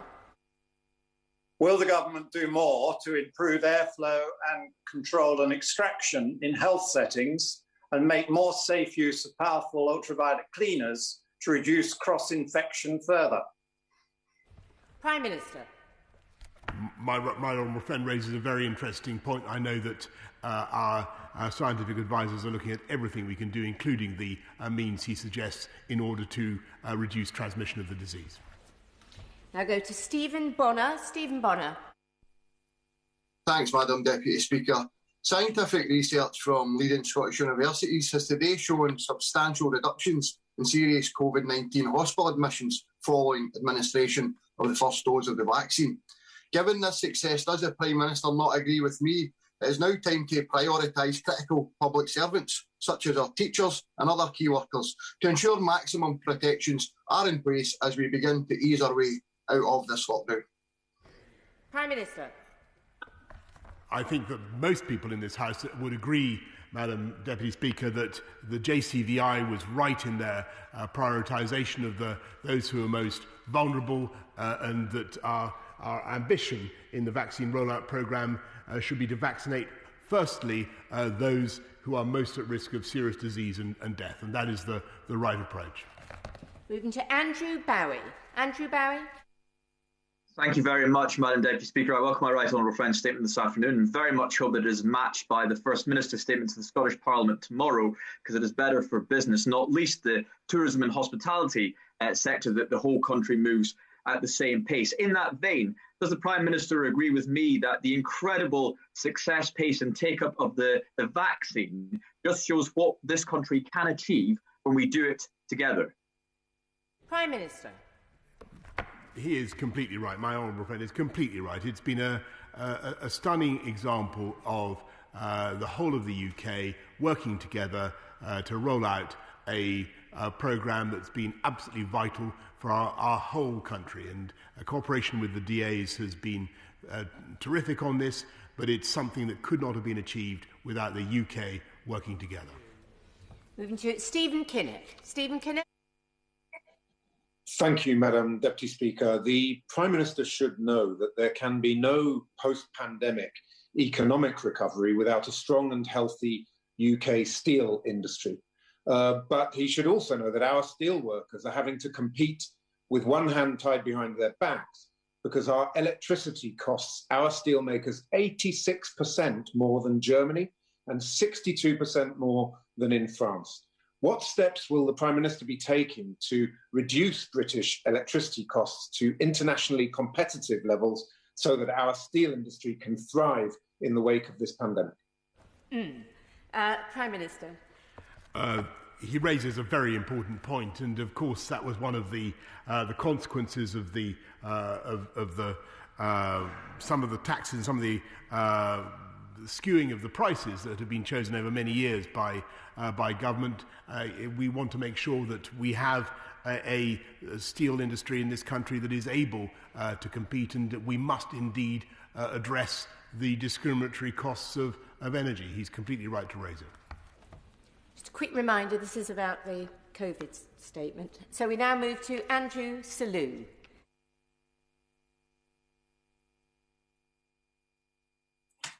Thank you very much on behalf of Whipsnade Zoo. But will the Prime Minister now instruct that a further test case be taken to the courts so that those hospitality businesses whose business interruption insurance is still not paying out can get the relief that they need, having paid thousands in premiums for decades in some cases? Prime Minister.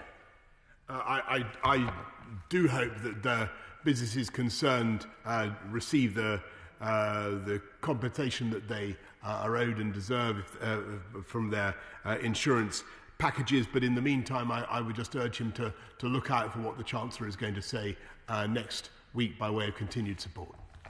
Now go to Naz Shah. Naz Shah. Thank you, Madam Deputy Speaker.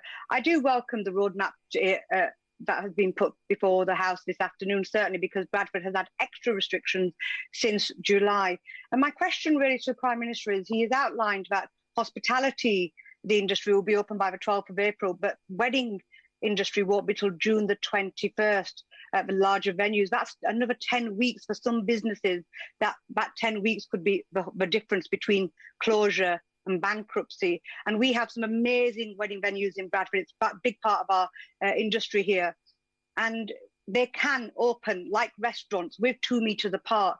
So I'd urge the Prime Minister to reconsider whether we could look at wedding venues being opened sooner. And I would invite him to come and look at some of our amazing wedding venues in Bradford West. We have so many beautiful ones.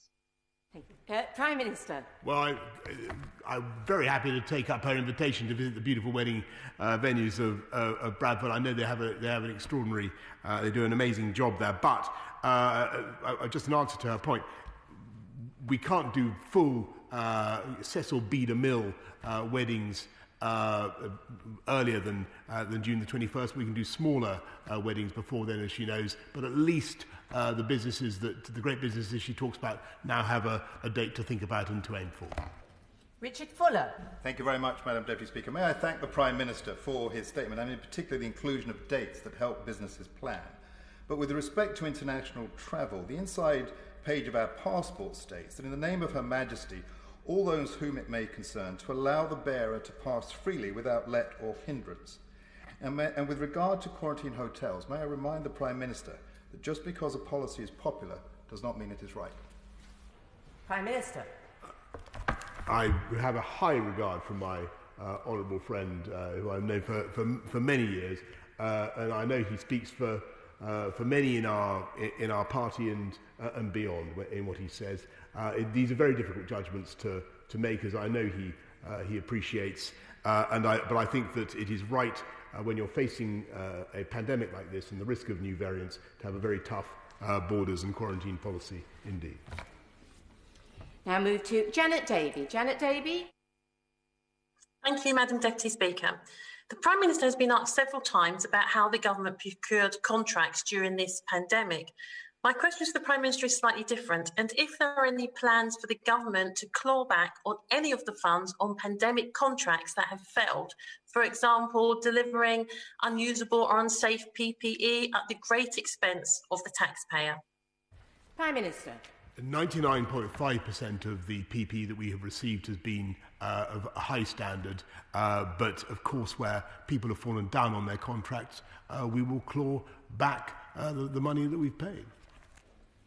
Now move to Paul Bristow. Paul Bristow.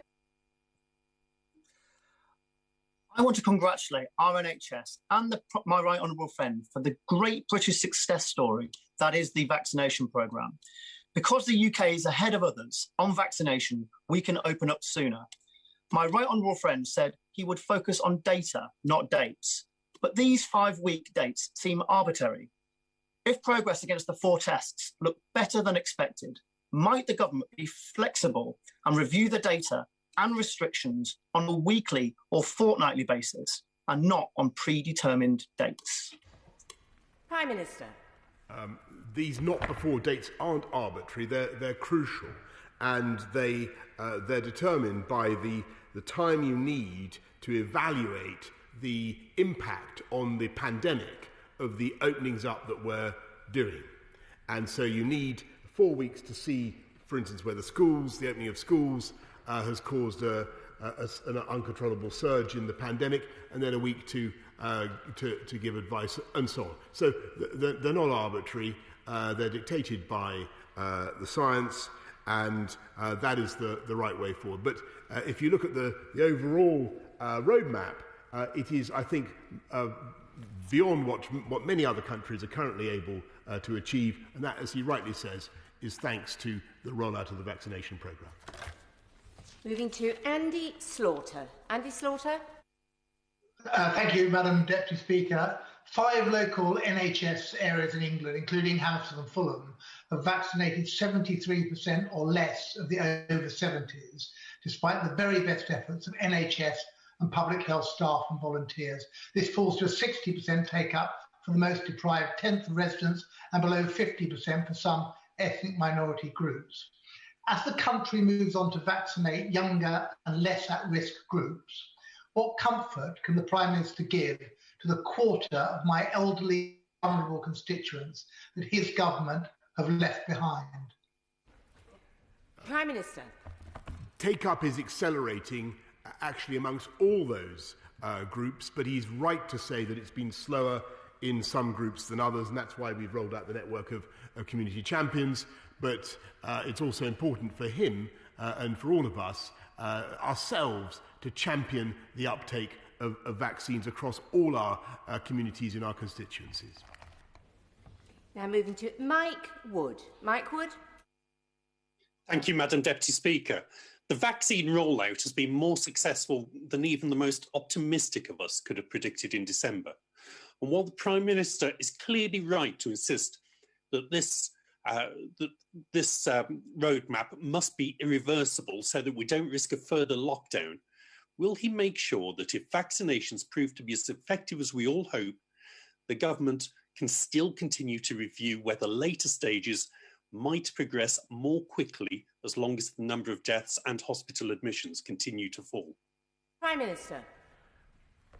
He makes a very interesting point, which I'm sure that will have occurred to many other colleagues and to people up and down the country. I've given the reason for the interval between the dates that I've set out and why we need to be able to be certain about the impact of the relaxations that we're making, the 4 weeks plus one that we need. But the other point I would make, because he makes a very interesting point, the other point I would make is I think people would much rather have a date that they know is as certain at this stage as we can possibly be to fix on and to work towards, rather than more uncertainty and fluidity than we need.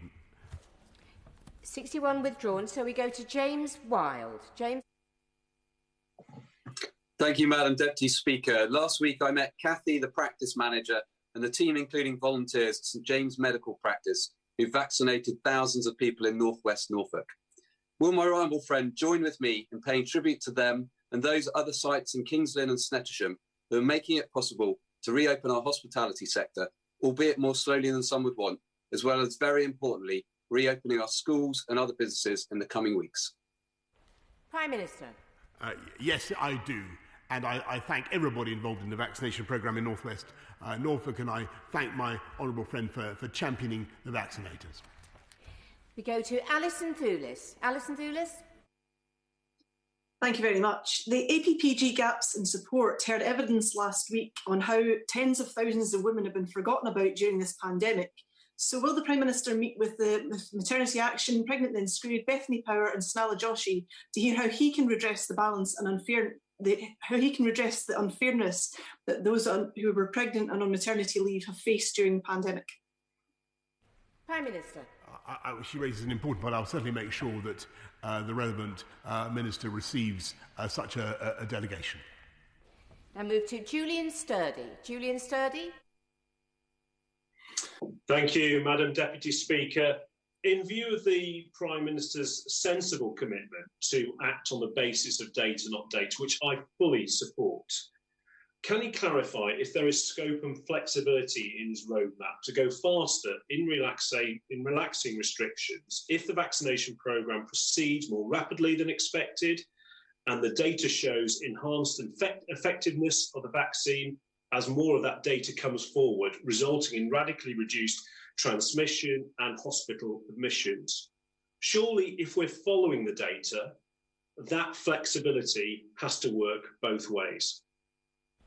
Prime Minister. This is all. I'm very grateful to my honourable friend. This is already a very fast unlocking programme by other international standards. The timetable is dictated, as I've explained, by the intervals we need to evaluate the effect of each successive lockdown. And I think what people want to see, what businesses want, is as much certainty as possible rather than uncertainty. And that's what we aim to provide. Going to Ben Bradshaw. Ben Bradshaw. Forgive me, Madam Deputy Speaker. I didn't hear the Prime Minister's reply just then because one of the Zoom operators was talking to another member. But the Prime Minister is absolutely right to say that we should be driven by the data and not dates, and that his dates are therefore subject to review. But given the stunning success of the vaccination programme, with the evidence today of how it prevents serious illness and death, why is he not prepared to bring his dates forward as well as back if the data justifies that? Prime Minister. He didn't hear my answer to the last question, so I'll repeat it because his question is really identical to several previous questions. The answer is that you need time to evaluate the success or otherwise of each lockdown, of each unlocking. And you need 4 weeks to see what's happened. And bear in mind, Madam Deputy Speaker, that we are dealing with a disease that is extremely contagious and large numbers of people who are still unvaccinated and still very vulnerable. So we have to proceed with caution. So that's why there's the interval, the 4-5 week interval that we have. And the second reason is that we want a timetable that we can stick to. And I think people would really much rather have a sense of certainty and security, the maximum possible certainty and security, rather than any sense that it's fluid again and they could move one way, or the date they have in their heads could change. And I think that is very, very important. Certainty in this particular case, in this particular roadmap, is of great value. 66 withdrawn, so we go to Geraint Davis. Geraint Davis. Thank you, Madam Deputy Speaker. Prime Minister, in Wales, excess deaths over the 5-year average are 13% more compared to 20% more in England. So will the Prime Minister ensure on the UK government website that it says if you live in more highly infectious areas of England, you should not travel to Wales? Prime Minister. The restrictions throughout the country apply both in England, Wales, Scotland and Northern Ireland. They will continue to apply for the duration of the pandemic. Moving to Robert Halfon. Robert Halfon. Thank you, Madam Deputy Speaker. I really welcome the Prime Minister's statement, which will give certainty to businesses and constituents in Harlow. And it's really good news about school reopenings on the 8th of March.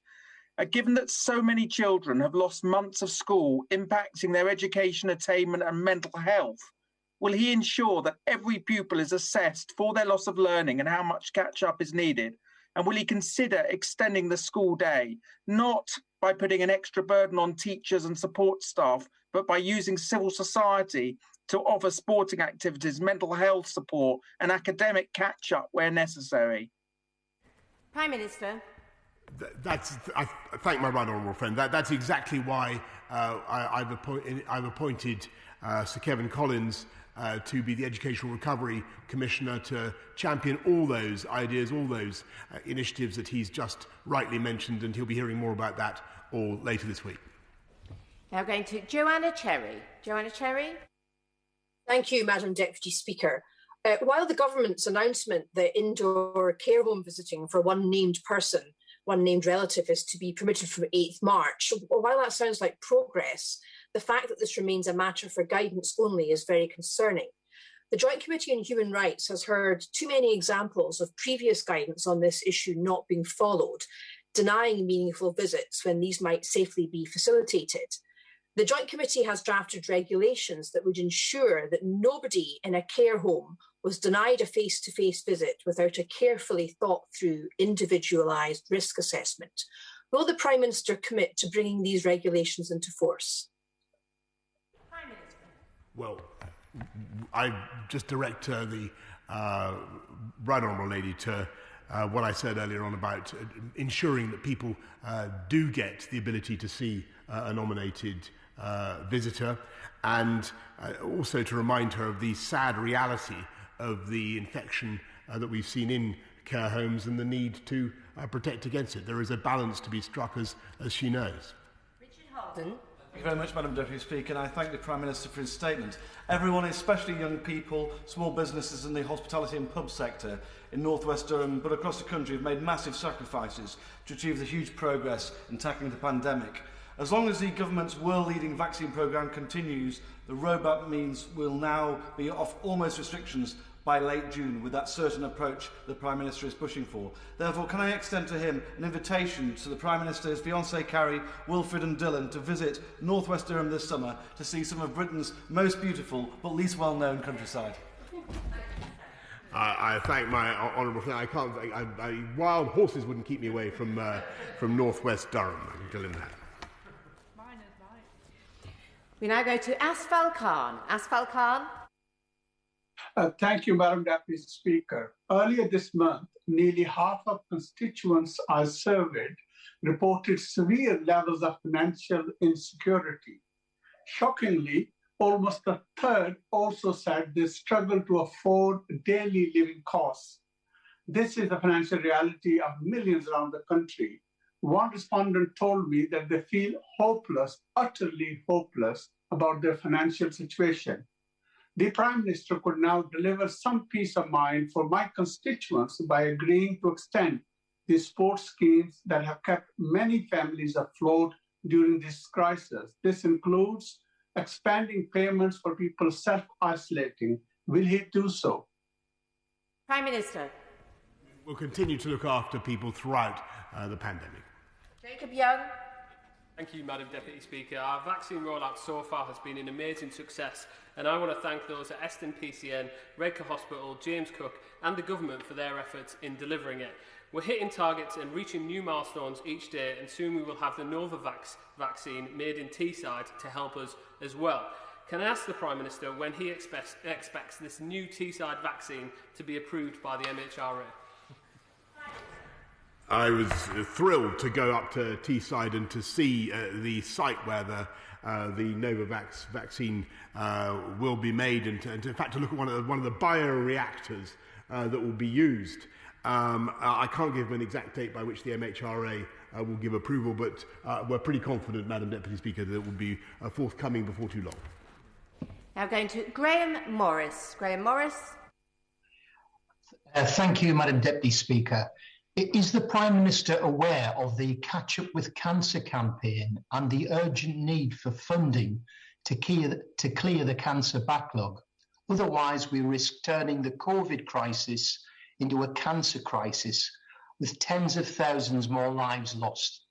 Will he commit to the funding to create a world-class cancer service and work with the Catch Up with Cancer campaign to deliver the investment we need in the cancer workforce, in new equipment, and in the IT networks that we urgently need to tackle this backlog? Prime Minister. Yes, and he makes a very important point. That's why we're investing, I think, an extra £52 billion into the NHS, but also tackling the backlog caused by the pandemic in cancer and many other conditions. And I think the point that he makes should be attended to by all those who think that it is somehow that another wave of COVID is something we can simply put up with easily. Madam Deputy Speaker, the NHS is already under terrific pressure, and the more COVID we have, the more it displaces other vital treatments, as he rightly points out. Now moving to Ben Bradley. Ben Bradley. This morning I visited the Manor Academy in Mansfield Woodhouse to see the amazing job they've done setting up COVID testing for pupils and staff. They're very keen to see their children back in school, as they know the inequalities that existed pre-COVID will only have been exacerbated by closures. So can my right honourable friend assure the House that wide-ranging support will be offered to schools to address not just academic issues, but the social and emotional challenges that many children will face as a result of those closures? Prime Minister. Yes, and one of the most important things I think you can do is not just supporting kids' mental health and addressing those issues, helping teachers to address them, but also investing in one-on-one tutoring that I think could be of massive value to kids who've come under particular stress, kids who've fallen behind, but also kids who may show great potential that needs to be unleashed. And so one-to-one tutoring is something we're going to be investing in heavily. Moving to Dr. Rupa Huck. Rupa Huck. Madam Deputy Speaker, to add to the various helter-skelter of pending cliff edge dates, stamp duty, eviction ban, business rates, UC, furlough, one ended yesterday, a little-known one, when the 4 months of free vitamin D supplied to the shielding, the expiry date to claim, ended. Can you tell us, will the 1.7 new shielders just added to the list be eligible for this? Can he advertise it more widely? And indeed, given how vitamin D builds immunity to all viruses, even for people who are not yet eligible for their vaccination, can he commit to a year-long advertising campaign for all? Kellogg's are on board. Will he do it? Minister. I thank her very much for what she says about vitamin D. I think she's right about the value that vitamin can have, and we'll make sure that we give it due publicity. Moving to Mark Menzies. Mark Menzies. Thank you, Madam Deputy Speaker. I would like to welcome the Prime Minister's statement today and also to acknowledge the tremendous leadership that he has shown in driving forward the vaccine programme. But as my right honourable friend is aware, tourism and hospitality sectors are vital to the foiled economy, and they are ready and willing to trade their way to recovery. Can my right honourable friend assure me that he will keep this sector at the front of his thoughts, both ahead of next week's budget and when implementing his roadmap? Prime Minister. The tourism sector is absolutely vital for our country, and the faster we can get it open, the better. But the best way to open it up the fastest is to have a roadmap from which we don't deviate and on which we're not forced to go backwards. And that's what we're setting out to do. I'm glad we have his support. Going to Ruth Cadbury. Ruth Cadbury. Thank you, Madam Deputy Speaker. The Prime Minister has today both acknowledged the importance of holidays abroad, but also that strict quarantine is essential to address global transmission of COVID. The aviation sector has estimated that at best aviation will only return in the UK to a third of 2019 levels this year, and full recovery could take 5 years. So when will the government be releasing their delayed aviation recovery plan, and what additional support will the government be providing for communities like mine and like the Prime Minister's who are very dependent on the aviation sector for employment? Prime Minister. She'll be hearing a lot more about that and other matters on April the 12th. Moving to Dr. James Davis. Dr. James Davis.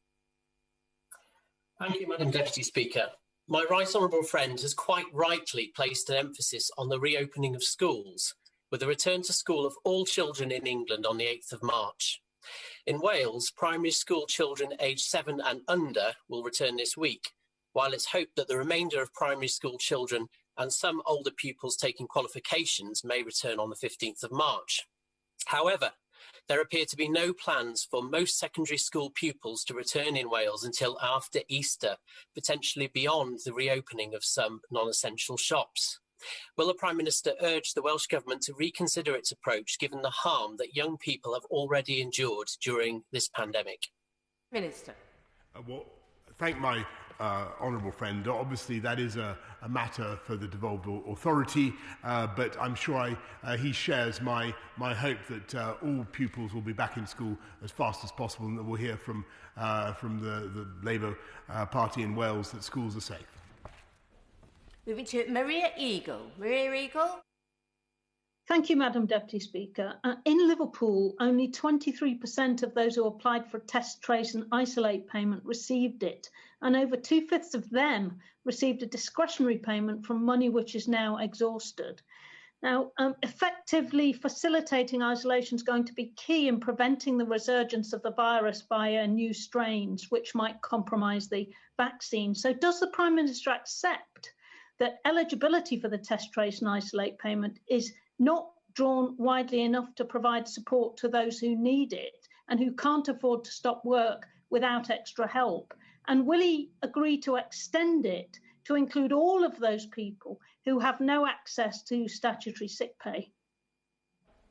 Prime Minister. We will continue to support all those who are isolating. Indeed, we will do what we can to increase our support for them, but we will also support everybody throughout this pandemic, and she should wait for the Chancellor and the budget next week. Steve Bryan. Thank you, Madam Deputy Speaker. I want to welcome and indeed raise a hallelujah that the good sense and we're standing with parents and children as all pupils will return from March the 8th. It's the right thing to do on so many levels.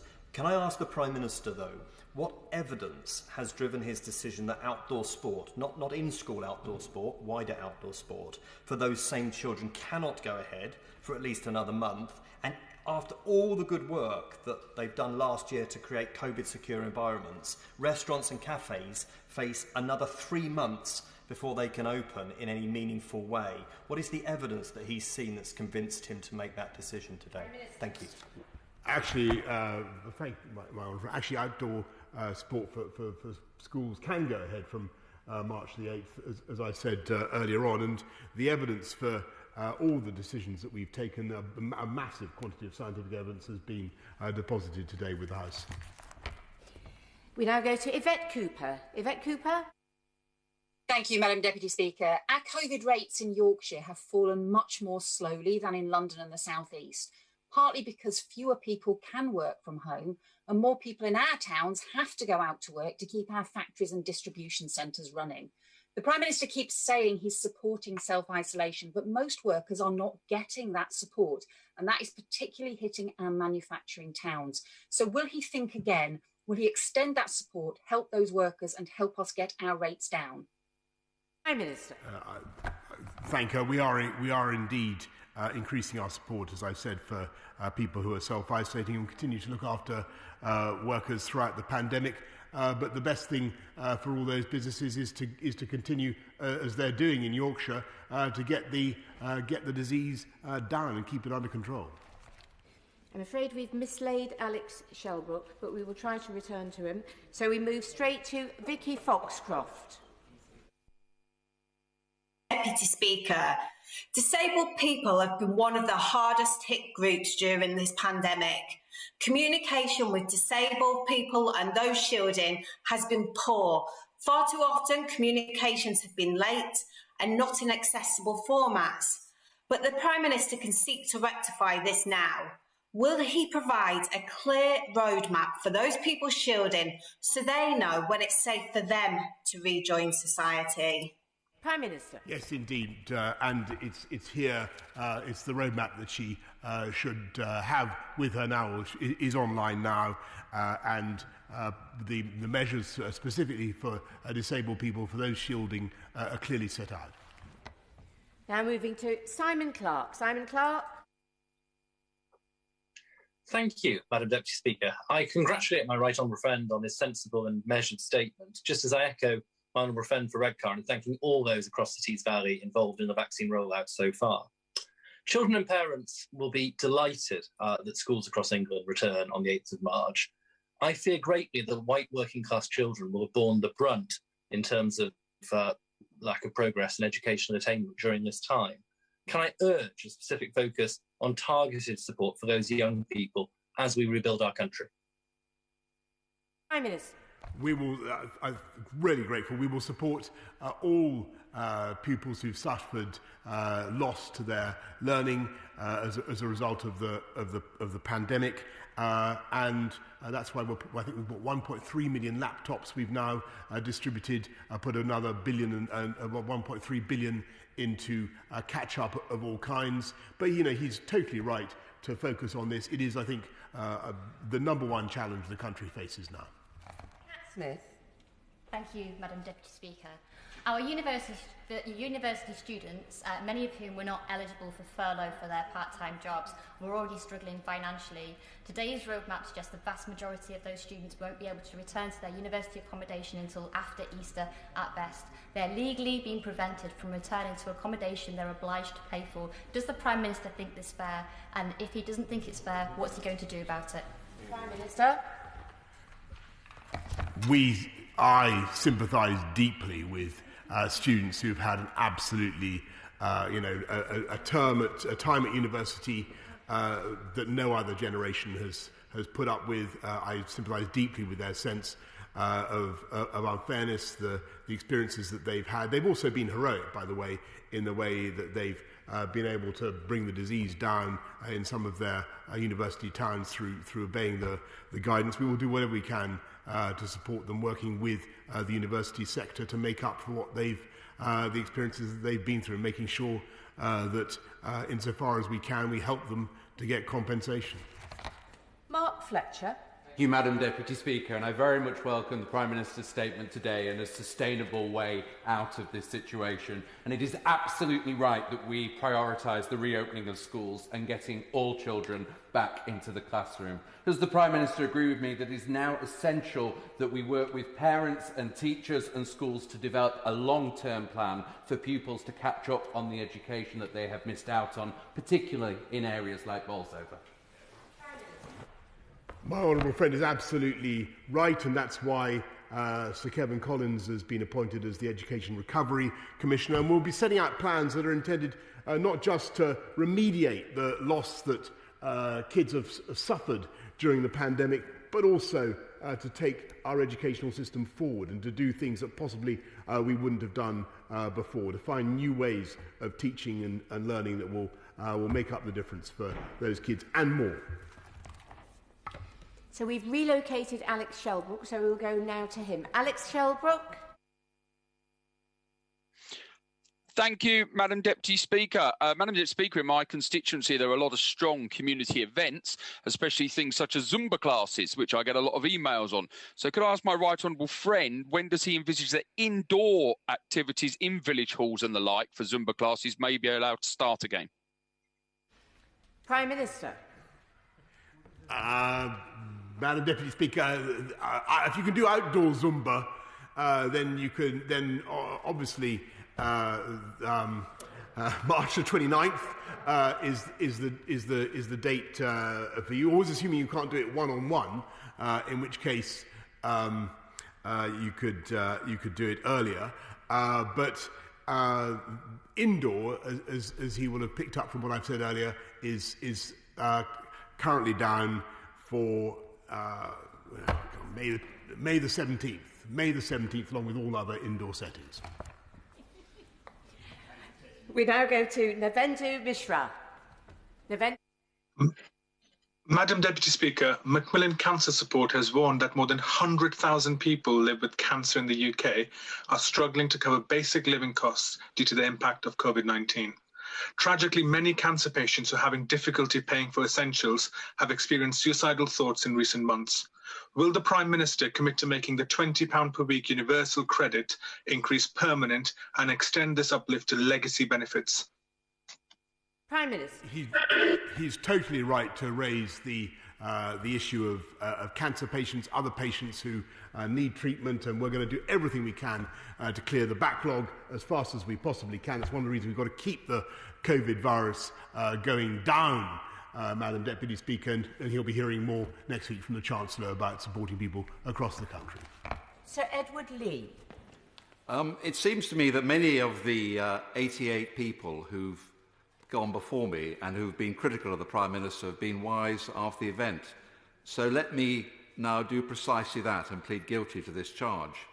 If severe quarantine measures from the very start have been so effective as in Australia, and equally if tough local lockdowns have been effective in China, doesn't that rather beg the question why we didn't do it over a year ago? I don't say this to be difficult, but to learn from the future and to ponder on what we should do next time. And I think many people in the country think that it's better to be tough on foreign travel than tough on children attending school. I think he speaks for many people in the country, my old friend, when he says that we do have a very tough regime on international travel, one of the toughest in the world, and we will certainly be making sure we learn all the lessons we need to about the early handling of the pandemic. Now go to Kerry McCarthy. Kerry McCarthy. Thank you, Madam Deputy Speaker. Events and exhibitions companies in my constituency are still struggling to get any support for lost business. The fact that they're not customer facing means they don't get the retail hospitality grant. The fact they haven't actually been forced to close, although they service businesses that have, means that they've lost out on the council's LSRG closed grant. They're not arts organisations as such, so they don't get the Arts Council funding. And the advice and guidance that is being given to local councils about what grants they should be giving to events and exhibition sector is incredibly vague and inconsistent. So what reassurance can the Prime Minister give me that in the Chancellor's budget next week, there will finally be help for those companies like the ones in my constituency that are just absolutely at their last legs? Prime Minister. I'm acutely conscious of the businesses that have fallen through the cracks, as it were. Madam Deputy Speaker, wholesalers, for instance, who found it difficult to qualify under one scheme or another. We're doing absolutely everything we can to make sure that we give the support that people want. There's extra discretionary funding available for councils to support such businesses, and she will be hearing more, certainly, from the Chancellor next week. Anthony Mangnall. Thank you, Madam Deputy Speaker, and I welcome the Prime Minister's statement. Millions of young people have had their lives put on hold over the last 13 months. They have been the least likely to suffer severely from this virus. So I wonder if the Prime Minister can look ahead and just inform me and the House as to what we can do to help those university students who are going to enter the job market for the first time, those leaving school. Because right now they look ahead and they look post-lockdown into a world that is very uncertain, and their future must be safeguarded. So what can we do? He raises a vital point, and that's why we've got the £2 billion kickstart funds in addition to many other schemes to help young people into work, to help them with what could be a very difficult transition. But the best thing possible is to get the economy open and firing again. Patrick Grady. Thank you, Madam Deputy Speaker. The German equivalent of furlough, the Kurzarbeit scheme, will be accessible to employers until at least the end of this year. So given that he said the United Kingdom would prosper mightily outside the European Union, why can't his government provide that level, or why won't his government provide that level of certainty and support to employers on these islands so they can plan with some confidence for a new post-pandemic normal? He'll be hearing a lot more next week about the support that we're going to give throughout the whole of the UK, and perhaps, while we're on the subject, perhaps he could confirm that the Scottish Nationalist Party would have remained in the European Medicines Agency. I think he's a member of the SNP. Now go to Peter Bone. Peter Bone. Thank you, Madam Deputy Speaker. Last year, a wonderful young couple in my constituency had to cancel their wedding because of COVID. They contacted me this morning so that I could ask the Prime Minister whether he could guarantee their wedding would be able to go ahead on the 1st of July. And if he can, Rhiannon and Jordan will send a wedding invite in the post tonight. Prime Minister.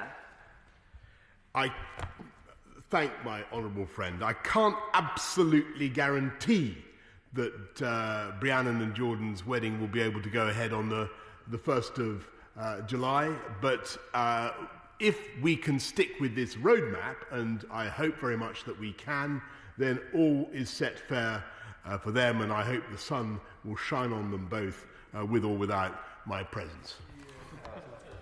Now go to Zara Sultana. Zara Sultana. Thank you, Madam Deputy Speaker. We have more than 120,000 COVID deaths, the highest death rate of any large country in the world, and the deepest recession of any major economy. This is the government's horrific pandemic record. The Prime Minister now claims that he is taking a cautious approach to easing restrictions, but government scientists themselves have warned that the Big Bang reopening of schools on March the 8th could lead to the infection rate rising above 1, triggering an exponential increase in cases. 9 education unions have described the plans as reckless. So instead of repeating his mistakes, will the Prime Minister listen to teachers and scientists and follow the devolved administrations with a phased return to schools? Prime Minister. Well, perhaps she might direct her fire at her own front bench and the Leader of the Opposition, Madam Deputy Speaker, because he's just quite rightly supported those plans. I think she had possibly been failing to pay attention. Oh no, he's withdrawing his support. I told you it was. There you go. We've been barely here 2 hours, Madam Deputy, and it's gone again. 1 minute you have it, the next minute it's gone. Anyway, I thought he was with us on reopening schools, but never mind. Now go to Robin Miller. Robin Miller. Thank you, Madam Deputy Speaker. The success of our North Wales economy is critically dependent on visitors from the rest of the UK and indeed the world. Llandudno is the queen of resorts and is the largest resort in Wales. Our hoteliers are eager to open their arms and offer a warm welcome once again to visitors.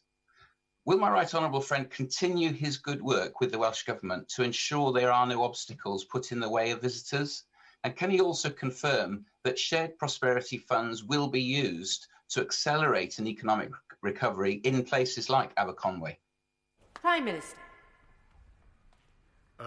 I thought I heard my honourable friend say Llandudno, and I remember spending an absolutely hysterical New Year's Eve in the St Tidno Hotel, I think, in Llandudno, which in 1997, I seem to remember. Absolutely wonderful, wonderful year to be in. And I wish that hotel and all other hotels in Llandudno all the very best, and we'll get them open just as soon as we possibly can. I thank him for his representations. We now go to Richard Bergen. Richard Bergen. Madam Deputy Speaker, what the Prime Minister said about a zero COVID solution earlier is simply not true. Since he lifted lockdown prematurely in December, which I voted against, we've had 60,000 deaths compared to fewer than 1,400 deaths across all the countries with a zero COVID plan, despite their populations being 20 times bigger. Those unnecessary deaths are on him, and he is still refusing to learn the lessons. Last month, the Prime Minister called schools vectors of transmission, yet he is recklessly forcing 10 million school pupils and staff to return on just one day. Doesn't this run the very real risk of the virus running out of control yet again? Prime Minister. Well, there's one of those moments when I sympathise very much with the Leader of the Opposition, because there speaks the authentic voice of the union-dominated Labour left. I don't think that he's right in what he says. I think that most people in this country understand that schools need to go back, and they support it. And I just heard from I just heard from the right honourable gentleman he does support that on March the 8th, which is good news. We now go to Alberto Costa. Alberto Costa. Thank you, Madam Deputy Speaker. Prime Minister, you've timed step 2 perfectly. Why do I say that? Foss Shopping Park Centre in my constituency, one of Britain's biggest out-of-town shopping centres, has expanded with a £168 million investment, including the flagship Next UK store. Now, it was due to open last year. Obviously, COVID didn't allow that, but it will open just as soon as you allow it to open. Will you do it the honours, come and cut the ribbon, and help boost consumer confidence across our country? Prime Minister.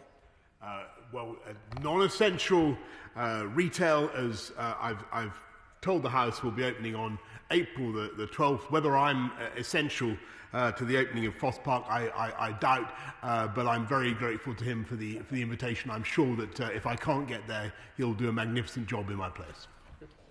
We now go to Mohammed Yassin. Mohammed Yassin. Thank you very much, Madam Deputy Speaker. I'm very concerned about the large numbers of care home staff and black and ethnic minority groups who won't take up the vaccine. MPs and local authorities have been asking his government for weeks to supply the detailed data they need to identify and resolve vaccine non-compliance. As the Prime Minister knows, the vaccine rollout is a race against time. So will he make the data available today so we can ensure enough people take the vaccine to reach the herd immunity necessary to prevent another lockdown? Prime Minister. We're making as much data available as we possibly can. Clearly, you can't make people's medical records available because that breaches patient confidentiality. Madam Deputy Speaker, he's right to raise the question of take-up amongst some groups and care home staff. It has been increasing, but we need to all work together to make sure we encourage everybody to come forward and take a vaccine. Sir Desmond Swain. Prime Minister raised the possibility of new variants having an impact on the plan. Ordinarily, the laws of natural selection will favour more benign variants. However, lockdown reverses that, favouring the more potent. So in addition to an urgency on the basis of the economic and social costs of lockdown, there is indeed also a scientific urgency to lift it, isn't there? Well, I defer to my honourable friend's doubtless superior understanding of the biology of the variants. But well, I just a couple of reassuring points for him. Number one, we think that we have no reason to think that our vaccines are ineffective in preventing death or serious illness against all the variants that we're currently aware of. And the second thing is that we're getting ever better, or our scientists are getting ever better at evolving new vaccines to tackle the new variants. Now go to Tim Farron. Tim Farron. Thank you, Madam Deputy Speaker. The Prime Minister is right to focus upon prioritising education and saying that outdoor activities are things that people can now do more freely, or at least will over the coming weeks and months. But he says nothing about outdoor education, which is an industry, is of vast importance to us in the lakes and in the dales, and of great value to young people right across the country. There are 15,000 people employed in this sector, at least there were. 6,000 have now lost their jobs. If we lose that sector, it will be very, very difficult to ever get it back, and we will suffer hugely as a country if that happens. So will he agree to reopen outdoor education for residential stays from the summer term so that we take advantage of the skills that these people in outdoor education, the professionals there have, to help our young people to re-engage with a love of learning and to tackle many of the mental health issues that we face? And if he's not able to make that guarantee, will he at least do what has happened in Northern Ireland and Scotland and create and provide a bespoke financial package to support and to save our outdoor education sector? Right on, John, makes a really interesting point.